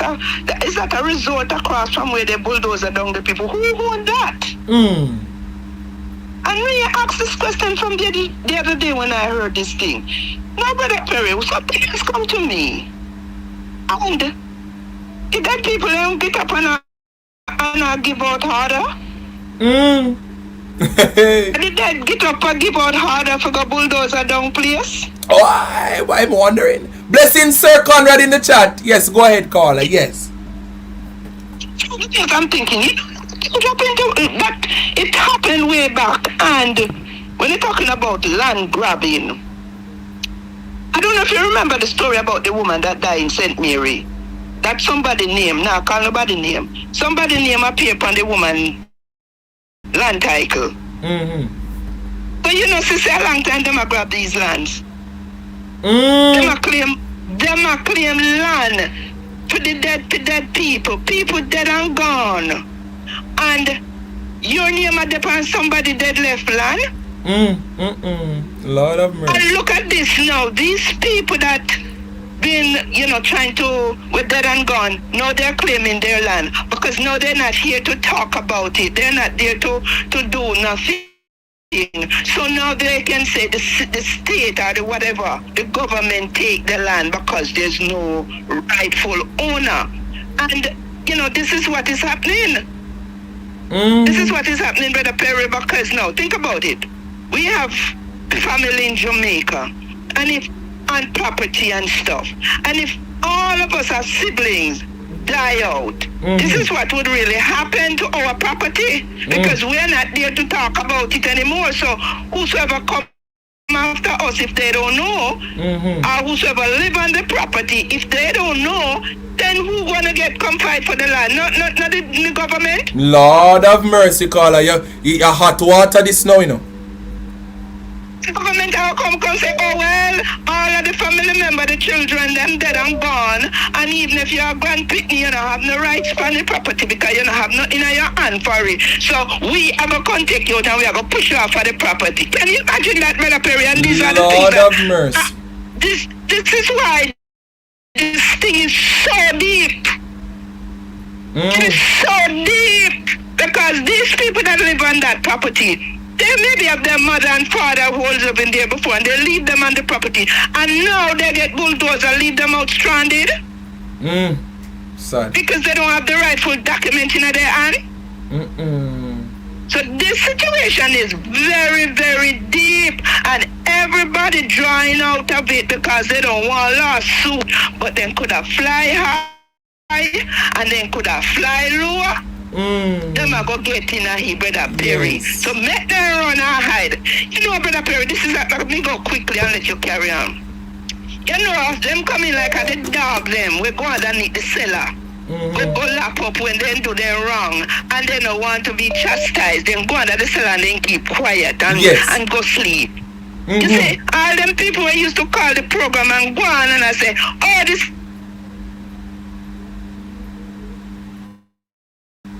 And leave you, bye. Bless you. Yes, bless you. Lord of mercy. Yes, brother Perry, they understand our island and they can't talk anymore because them prime minister and them people, them follow, them prime minister and all of them cronies, them shame. Lord of mercy. Brother Perry, bless you. Bless you. Somebody said here that Dennis Meadows asked the bailiff to show him the demolition order, and the bailiff refused to show same. Yeah. Hello. Hello, greetings, blessings. Yes. You're very low though, caller. Go ahead. Go again. This is Mr. Perry. Yes, go ahead. Blessings. Good night. Good night. What? You say, Brother Perez? Oh, Perry. From Spanish Town? Oh, yeah, Mr. Perry show this. Yes, this is the show. Yeah, man. Go ahead. You're live. Okay, sir. Good evening. Evening. Yeah, you don't think it's full time another controversy with the land is full time the owner come forward with the other. That is what I'm asking, caller. Where is the owner? Who is the owner? Does the owner exist? I don't understand. You ever imagine I think about the land agency and the ministry and the PM. Yes. It's not smell fishy to you. Lord have mercy. You go again? The ministry and the prime minister, the land. Yes. But that's what the PNP is saying, that the prime minister simply cannot ignore what is happening, because the caveat that was there from the Honorable Portia Simpson Miller's time, right, gave grounds, yes, for the government to have been able to negotiate somewhat, and the prime minister is acting as if he knows nothing about what is taking place. This is on his decks. Yeah, I know it's a prime minister liar. You're surprised? I'm not surprised. I'm not surprised, caller. Yeah, but when I said the land agency and I feel for that, it smells fishy. I'm supposed to know everything, and plus in higher this. Somebody hired all the Japan government to come oversee check out land, you know. Oh yes. Did you know that? Yes, man. All Korea came, man. Yes. Yeah, Korea, yeah. Yeah, man, they came. So when you see the Prime Minister get a speech ready, you can't see the cynicalness in him. Before him speech, he can't do a speech now when he come in that situation. He couldn't come under pressure. He can never give a speech without playing the political blame game. I'm going to show you, caller, because we're almost out of time. I'm going to play something because the Prime Minister told a blatant lie now while he was sitting down. I'm going to play it. Thank you, caller. Thank you, caller. Alright. Yes, bless you. Ladies and gentlemen, while the Prime Minister was there talking, I remembered when the Prime Minister was there sitting down and ranting. Yes? The name, the Phelan family, ladies and gentlemen. Anybody know who is the Phelan family? Somebody want to type the Phelan family in the chat, because I've been doing some reading, you know. And I wonder if I could get an interview with one of them. One of the family members. Anybody know that family? Because the truth is, ladies and gentlemen, there are some people we can suspect and ask some questions, you know. The Phelan family. I hope I saw it pronounced.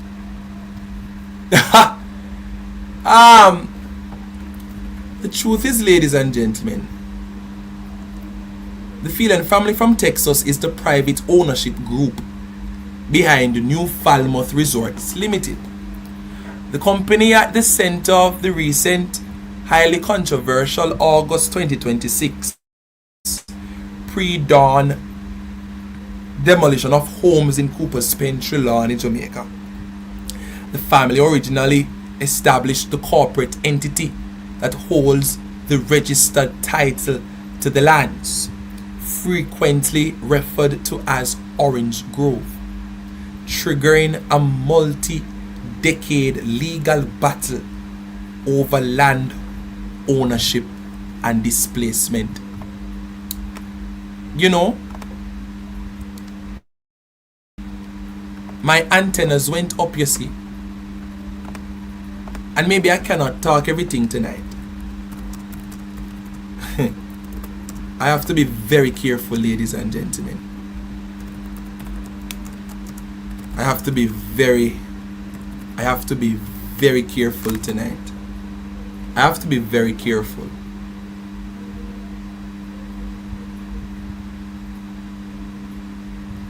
It's Phelan.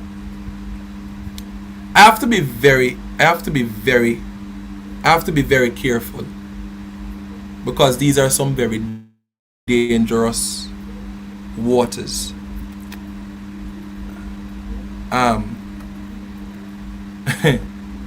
All I'll say is that the family's involvement with the Orange Grove property in Cooper's Pen, Trelawney, is a very interesting one. And I prefer to leave it there for now. We'll talk some more about this family, you see.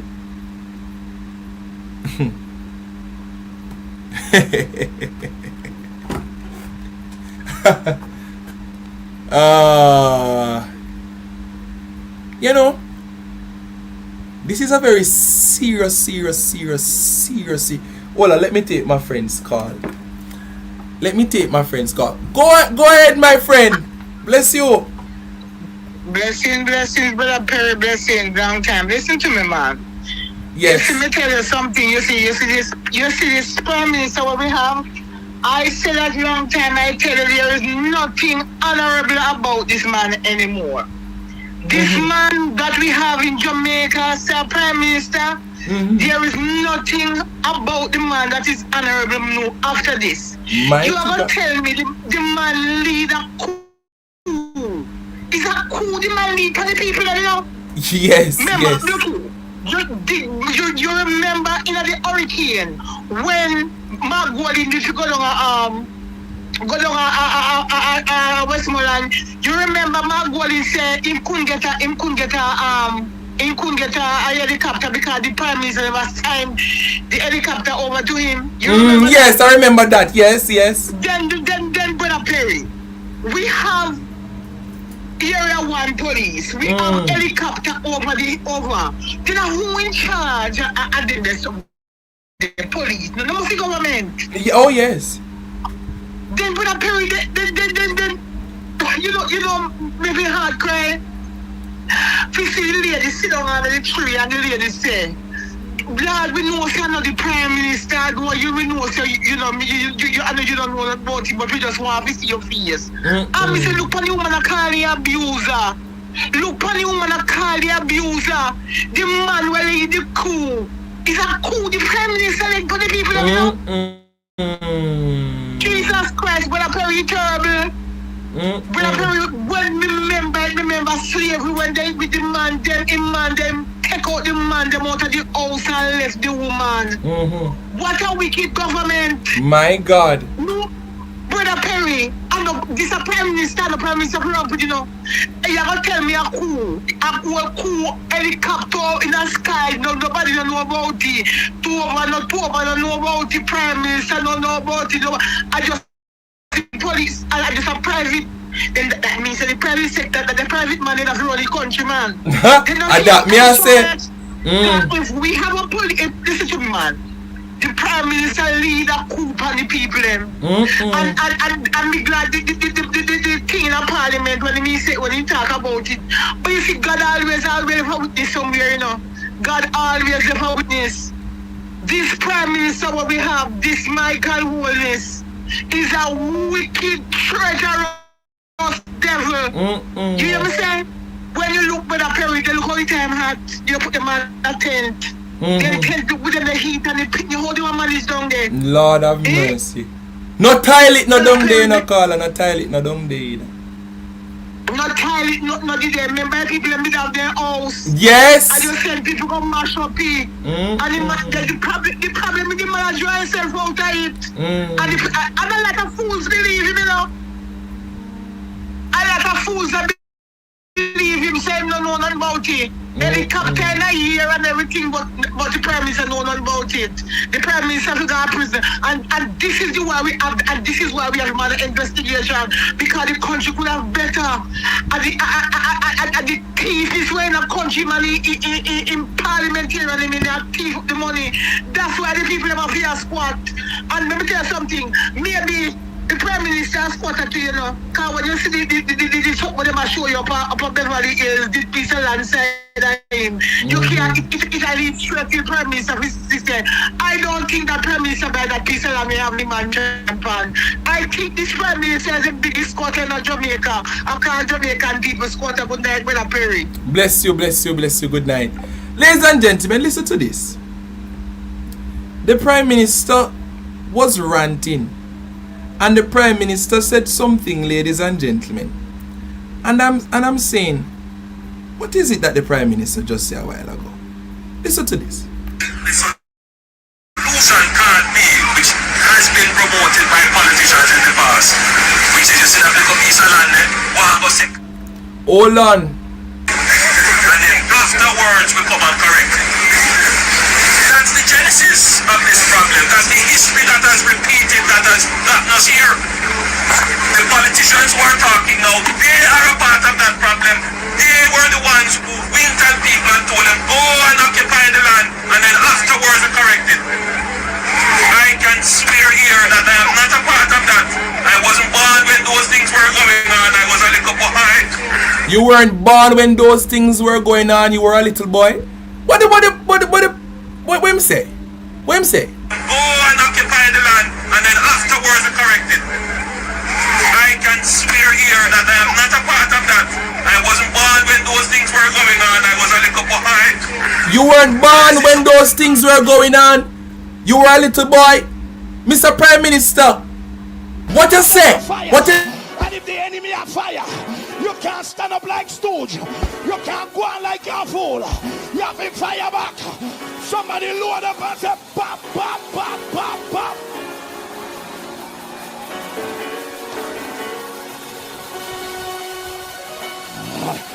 Lord God, badam, bam, bam, bam. Jesus Christ, what is what pop, pop, pop, pop. Jesus Christ, war tonight, Bishop. Warfare tonight. Warfare. Badam, bam, bam, bam. Boom, boom.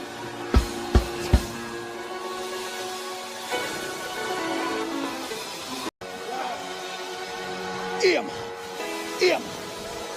Sakata. We are mash up, you know. Fire under the Holy Ghost. Every crisis, every condition, every operation of hell. Fire, Bishop. I got your back. Fire. Jesus Christ, watch the operation. Watch the operation. Jesus Christ, this foot back road. Come. Come on. Cover your pastor. Going, Bishop, going, Bishop. Take down the Illuminati. Take down the voodoo. Take down the Freemason. Take down the witches. Take down the warlock. Take down the Wabiaism. The man that the Holy Ghost, you know, left him. Ladies and gentlemen, the Prime Minister said he wasn't born. He was a little boy. The Prime Minister says either I know. You cannot you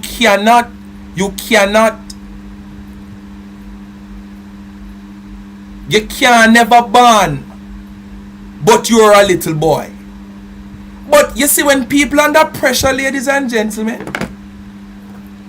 because let me tell you this, I believe that something is going to be revealed to us very, very, very, very soon. Go ahead, quickly call, we're almost out of time. Quickly. Good night, Mr. Perry. Yes, good night. Mr. Perry, as I listen to you know what came to my mind? Western kids, so now they burn down the house. The similarities. Burn on the people them house, and remember the evening tide of home, how them burn it down same way. And also how the 1980s, how terrible it was with Siaga, and how it treats people. And it's the same way Andrew Holness is behaving. The similarity I see it when you're talking. The two is taken from that and doing this right now to the Jamaican people. And also, it come to mind when you were talking, I believe that property is bought by the government. And smarty, me not call no name. Because guess why? How they treated the young men. Lock them up, and then it's when everything was done, they released them, confiscate their passport, and talking about they're looking for something if any gunman and anyone and they commit crime. Who could have done that? Who's the defense minister? They will not know. But hey, Mr. Perry, this is not hard to figure out. Who and what the person is after. Them a land grabber. And they're going around demolishing people's houses and taking over. The person knows the dynamics of that land, that even if a grandchild is there, they can't own it without paperwork. And the dynamics of that piece of property goes very, very deep. And the person knows how they can get it. Why is it that such individual have land title in their office? But I want the opposition to see deeper into this matter, because so many things in Jamaica, including the land agency, is under such person domain, and it's like things are secret. And I want to tell that individual coming, Mr. Perry, that he does not, or she does not own Jamaica. Me have to say she too. Does not own Jamaica. Is for all of us, and whatever they're going on with will come to an end, and all the truth will be known in time. Yes. Thank you, Mr. Perry. In time. All right. Good night. Yes. The Prime Minister said he wasn't born when those things were happening. He was a little boy. I'll never forget that the Prime Minister said that. That was his response. All I'll say though, ladies and gentlemen, and I hear persons telling me about what was said in other on other platforms. I'll be sure to make phone calls to watch interviews that were done, because I gather there were some discussions about who own the company, right? Or who owns the land. Well, we know who the company that owns the land, but in terms of the owner of the company behind the land, that remains a mystery to me. But I will call around and see what other persons have gathered, you know. But of course, I'll be reading and doing my own research to come to my own conclusions as well. But I strongly believe, ladies and gentlemen, it is just a matter of time before everything is revealed. The Prime Minister said, you know, that he wasn't born when those things were going on. He is a little boy. You understand what I'm saying, ladies and gentlemen? And that should tell you the type of man that is leading the country. But you see this thing here? The family, the Orange Grove Estate, and all I'll say is this. The Orange Grove Estate itself does possess a documented colonial history of slavery, which predates the family by centuries. Listen to this. In 1770, the Orange Grove Plantation and its great house were established in 1770 by Dr. Thomas Steele and Dr. William Wright, two British doctors who amassed wealth treating people near the Hampden Estate. Historically, Orange Grove was one of the smaller, low-production sugar plantations in Trelawney. Archives show its enslaved labor force never exceeded 80 African individuals at any given peak. Following Dr. Steele's death in 1785, Dr. Wright left Jamaica. The estate fell into a century and a half of absolute ruin until it was rediscovered and cleared for mid-20th century development long after emancipation in 1834-1838. The anger surrounding the recent Cooper's Pen crisis stems from modern land tenure inequalities and the displacement of families, rather than the ancestral or historical slave holdings of the modern corporate owners. Ladies and gentlemen, a slave land, you know. I don't know if you heard that in other places, but I did plantation land, man. And after a century and a half,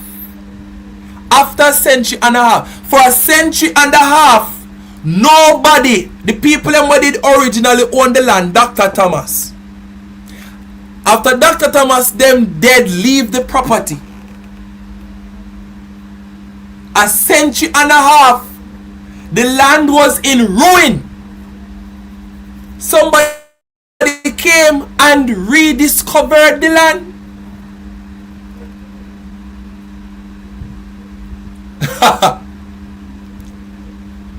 I find it very interesting, ladies and gentlemen, that people can be demonizing people in Cooper's Pen for a land that originally did not belong to them. I find it very interesting, ladies and gentlemen. It was rediscovered after a century and a half of nobody there. Nobody was on it. Nobody was on it. The people them dead leave it. The original owners for Orange Grove dead leave it. And it was rediscovered. And people are now demonizing the people out of Cooper's Pen, when the people who are owners of it today were not the original owners either. There is no documentation that they bought the land from the original owners either. So somebody got capture the land after the people them dead leave it. Oh my Lord, have mercy. You know? And I think it is a very...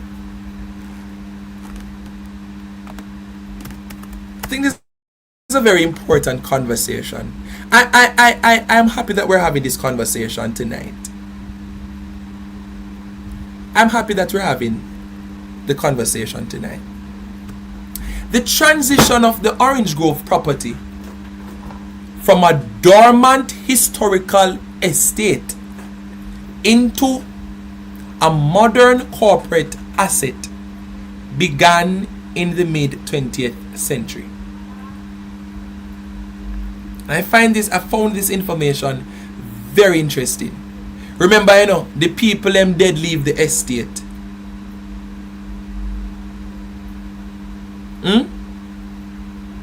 A bit of history. By the 1950s, the original colonial titles for the Orange Grove land had fallen into legal limbo due to deceased owners and abandoned estates. The Administrator General of Jamaica took control of the land to settle outstanding debts and to find buyers. Wanna listening? The Felon family, in 1966, John H. Felon and his brothers, wealthy real estate developers from Texas, targeted Jamaica's northern coast for tourism expansion. In 1967, the family legally purchased the 9.5 acre Orange Grove property from the government. They incorporated New Falmouth Resorts Limited in Jamaica to hold the registered title, planning a massive multi-million-dollar mega resort and marina. In 1972, they call it the 1972 freeze, the family's project abruptly halted due to environmental disputes over the nearby phosphorescent lagoon, the glistening waters, and a shift in Jamaica's political administration. The family, the Felons, left the island, leaving the land vacant and unmonitored for decades. Now my question to the family, my question to the government, my question to my viewers tonight, just like how Dr. Thomas, who originally owned the land way before all of this, did dead leave it for a century and a half. It was uninhabited, nobody was there, and the government, the administration, remember, you know, at them go take it up. Yes, the Administrator General sale. I find this very interesting. Lord, I know I'm going later than usual, but this is very interesting, ladies and gentlemen. It's very interesting because, you know, there's a problem here, you know. There's a problem here. The truth is, ladies and gentlemen, we have a problem here. I'm just pulling up some more notes. Hold on, Marshy, call, man. Marshy! Yes. Hey, Perry. Yes. You said something serious a while ago, you know. Yes. Where Prime Minister said? Where Prime Minister said? Oh, the Prime Minister said that they knew nothing about it. They said that the Prime Minister said that the government don't know nothing about it. But I have something that I'm going to read after your talk. Oh, you stay away, so I not hear you good. Oh, you not hear me or me not talk up? I not hear you good. Hush, me don't know why. I hope you can hear me better. May I try? Because we say Prime Minister said he never born him. Did a little boy? Yeah, the Prime Minister say Marshy, the Prime Minister say that him never born, he was a little boy when these things were happening. I have him on record, Marshy. I played it for my viewers to hear. The Prime Minister of Jamaica, in response to the Cooper's Pen crisis in Trelawney, said, I am not in. He slammed the table as well. He slammed the table and said, I can swear I am not a part of these things because I wasn't born. I was a little boy when these things were happening. That's what he said. Yeah,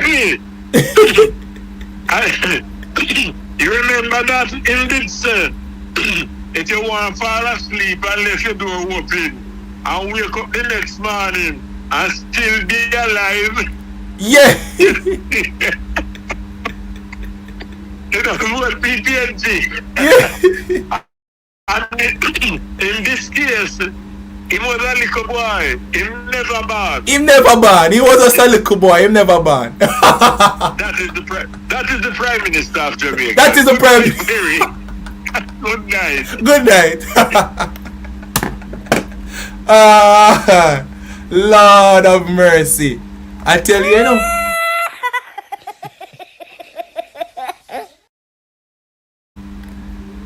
Ladies and gentlemen, I am just reading the information that I had. Right?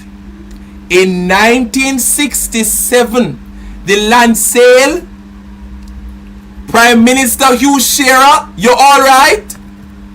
I know them people are gone long time, but a calling. 1967, the land sale, Jamaica Labour Party, the JLP government aggressively pushed for foreign direct investment to build Jamaica's tourism sector. They welcomed the Texas-based Felon family and facilitated their land acquisition through the state.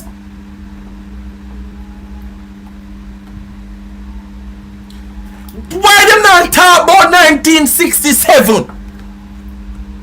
Why are they not talking about 1967 JLP bloggers? Why you not talk about 1967?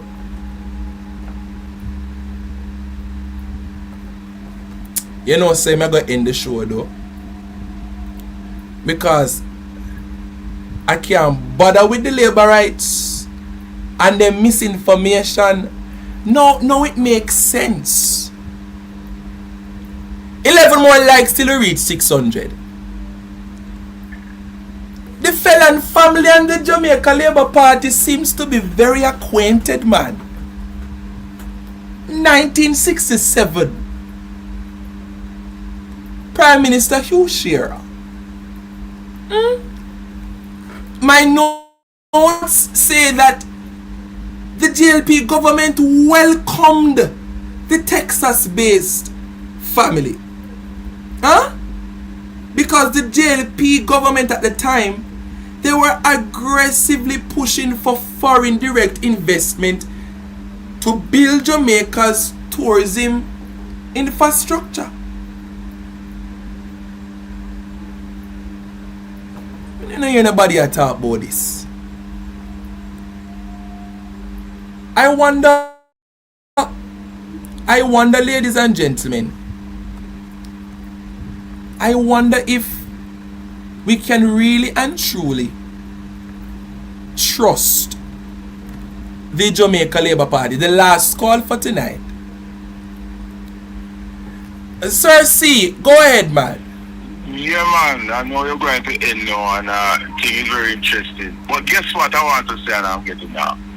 You see, anytime something is happening and somebody come out and start to get defensive, and start to try to take themselves out of it, yes, something not right. Something not right. Something not right. Why is he just get? Oh, nobody never say you this or that, but all of a sudden you just trying to say why we never in it. Anytime you see a person start get defensive, yes, something is happening, and we will see. We will see. I'm waiting enough. I'm waiting. We're going to see. We're going to see. Right. Yes. All right. So, something right. Ladies and gentlemen, I'm out of time. But I want to ask the Jamaica Labour Party, is it true? Is it true that in 1967, under Prime Minister Hugh Shearer, is it true that the Prime Minister welcomed the Texas-based Phelan family and facilitated their land acquisition through the state? Can you challenge the perspective tonight? Can you challenge Perry Cummings Jr. on this fact that it was the Jamaica Labour Party that facilitated the land sale initially?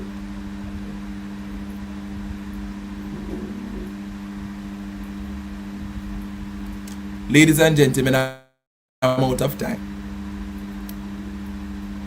Everything is connected, you know. History has a way of repeating itself.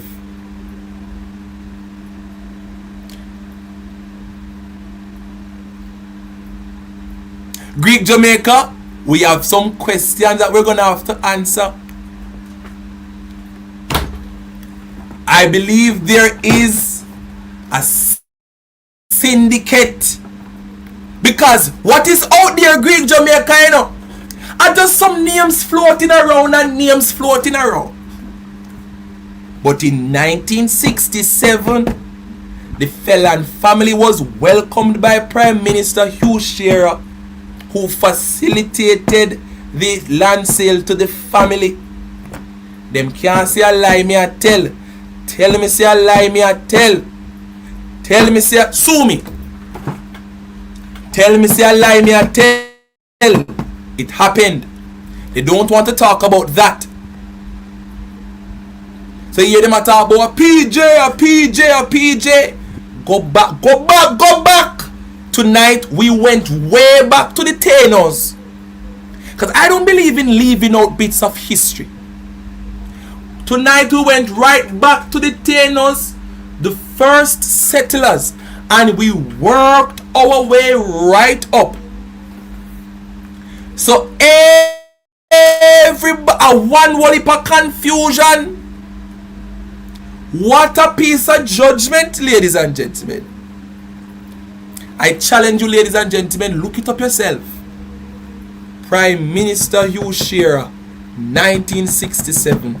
You welcomed the Phelan family. You were aggressively pushing Jamaica towards tourism advancements. And you sold them the land. You gave them that land through the state. No wonder the Jamaica Labour Party today is behind, yes, so many of our demolishing of our lands for special. I tell you, you know, what did I tell you? That the Jamaica Labour Party, they were built to facilitate the ownership of lands for the oligarchs, the rich, the powerful, the elites. So that's why Greek Jamaica, them not like Michael Manley. You see how everything makes sense, because out of the 60s now come the 70s, where the Manleys now. This is now where Michael Manley said, listen, in 1972, Michael Manley came, won by a landslide in the 1972 election, ushering in an era of democratic socialism. That I didn't want to go into it tonight, but might as well. I was going to leave it, but Greek Jamaica, you draw me out. So let us go into it then. Right? Because that now is where the People's National Party came in and said no. They scrutinized foreign mega developments and implemented strict environmental regulations to protect local ecosystems, effectively freezing the felons' resort plans and causing them to abandon active operations on the land. That is the reason why the felon family returned to Texas, because PNP come and say Radam and not going to allow no to come here. I wonder if you not understand.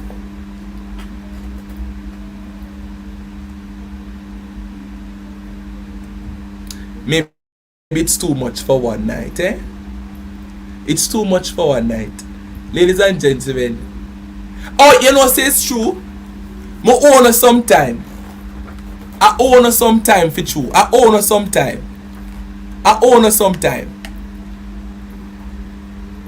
Now you see why JLP ate PNP. Or at least one of the reasons. Hugh Shearer sell the land. Yes, so hey, me I tell you, JLP them lie. Point here the JLP blogger them. Them out there attack about our PJ sell land.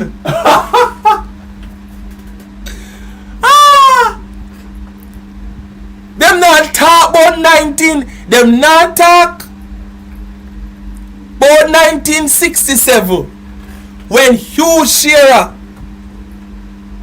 sold the land to the felon family, Orange Grove. Them not talk about that. But because PNP won in 1972, he mashed up the Dali house. And that's how the land became abandoned. Here is where PJ Patterson came in. Right? And you see how them twist the truth. In 2005, we had the legal ratification that took place under the People's National Party, where Prime Minister PJ Patterson, at the time, the state-run Administrator General's Department, operated under this long-standing PNP administration when the courts formally authorized. That is where the formal authorization took place. Right? The final property title transfers to New Falmouth Resorts Limited. So you realize, ladies and gentlemen, that the Jamaica Labour Party twist the truth. It was the Jamaica Labour Party that sold the land to the felon family.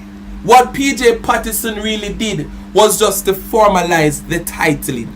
But it was the doing of the Jamaica Labour Party in 1967. And I challenge the Jamaica Labour Party. Take on this little boy and this piece of facts.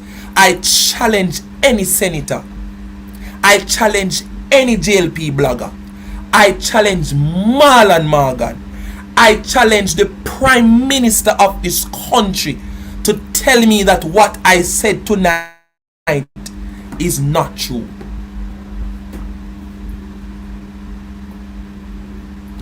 Tell me that it is not true.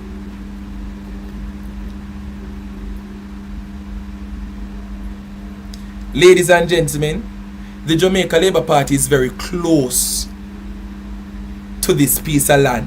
Here? You see this piece of land here?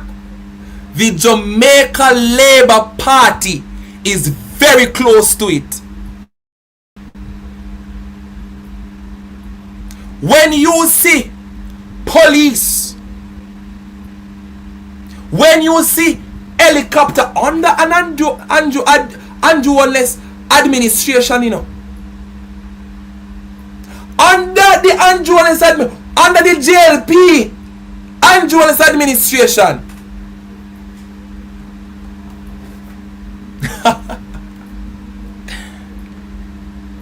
Probably we need to start asking who the people them in a New Falmouth Resort support when it comes to the politics. Let me leave that one right there. We're out of time, but we're not out of advocacy. We're out of time, but we are not out of passion. Thank you so much for all of those who supported the Super Chat tonight. George, Beckford, Shelley Ann Bowen, Lowell, Blessing, Sheriff for Life, Jamaica Love, Cynthia Campbell, Paula, my God, Calligraphy, yes, Marva Dice. Thank you for everybody who supported the Super Chat tonight. Thank you. Somebody said the story just started. We not reached nowhere yet. And trust me, this is just the tip of the iceberg. Story just start. Father, we give you thanks for your mercies. We give you thanks for your grace. Thank you for a very interesting discussion tonight. Well, the truth must be revealed one way or the other. One way or the other. One way or the other. Lord, let your name be glorified. You are a God of truth and justice. The people should not be lied to. People should not be lied to. Thank you for all of those who supported the Super Chat tonight. We saw some 10 different contributions. I pray that you bless each and every one. Return unto them 100-fold. Lord, lift up a standard in Jamaica. Make a way for those displaced families. My God, it is a sad state. Provide, send help, and let your name be glorified. In Jesus' name, amen.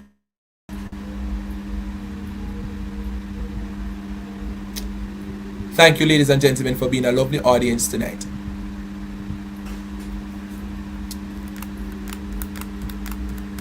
When you look at it, ladies and gentlemen,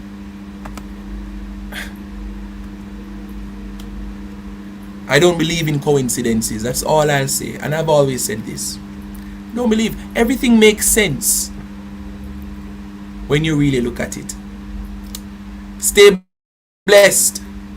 Stay blessed. Stay blessed. I wonder if I should go out with Mark Golin tonight. Yes, man. Mark Golin, give us a performance, man. God bless you all. Thank you for being a good audience tonight. Bless you.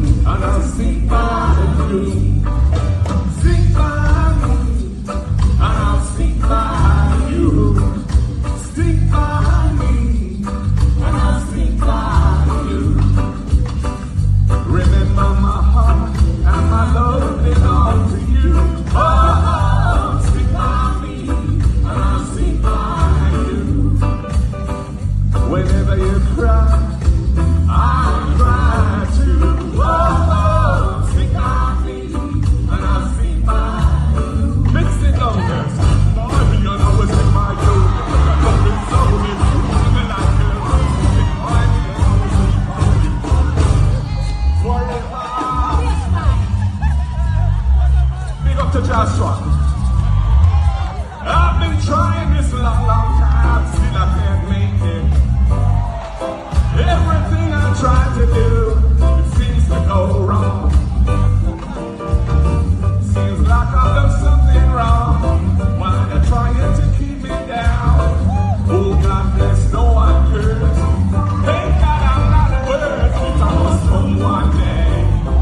But I must come, they can conquer it, I must come.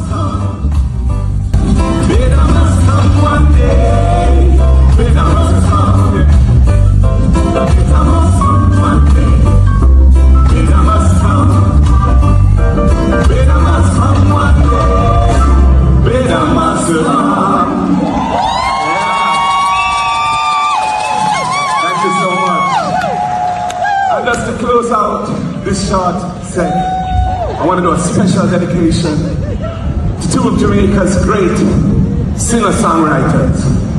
I refer to, of course, the late great Pluto Shervington and the one and only Ernest Smith.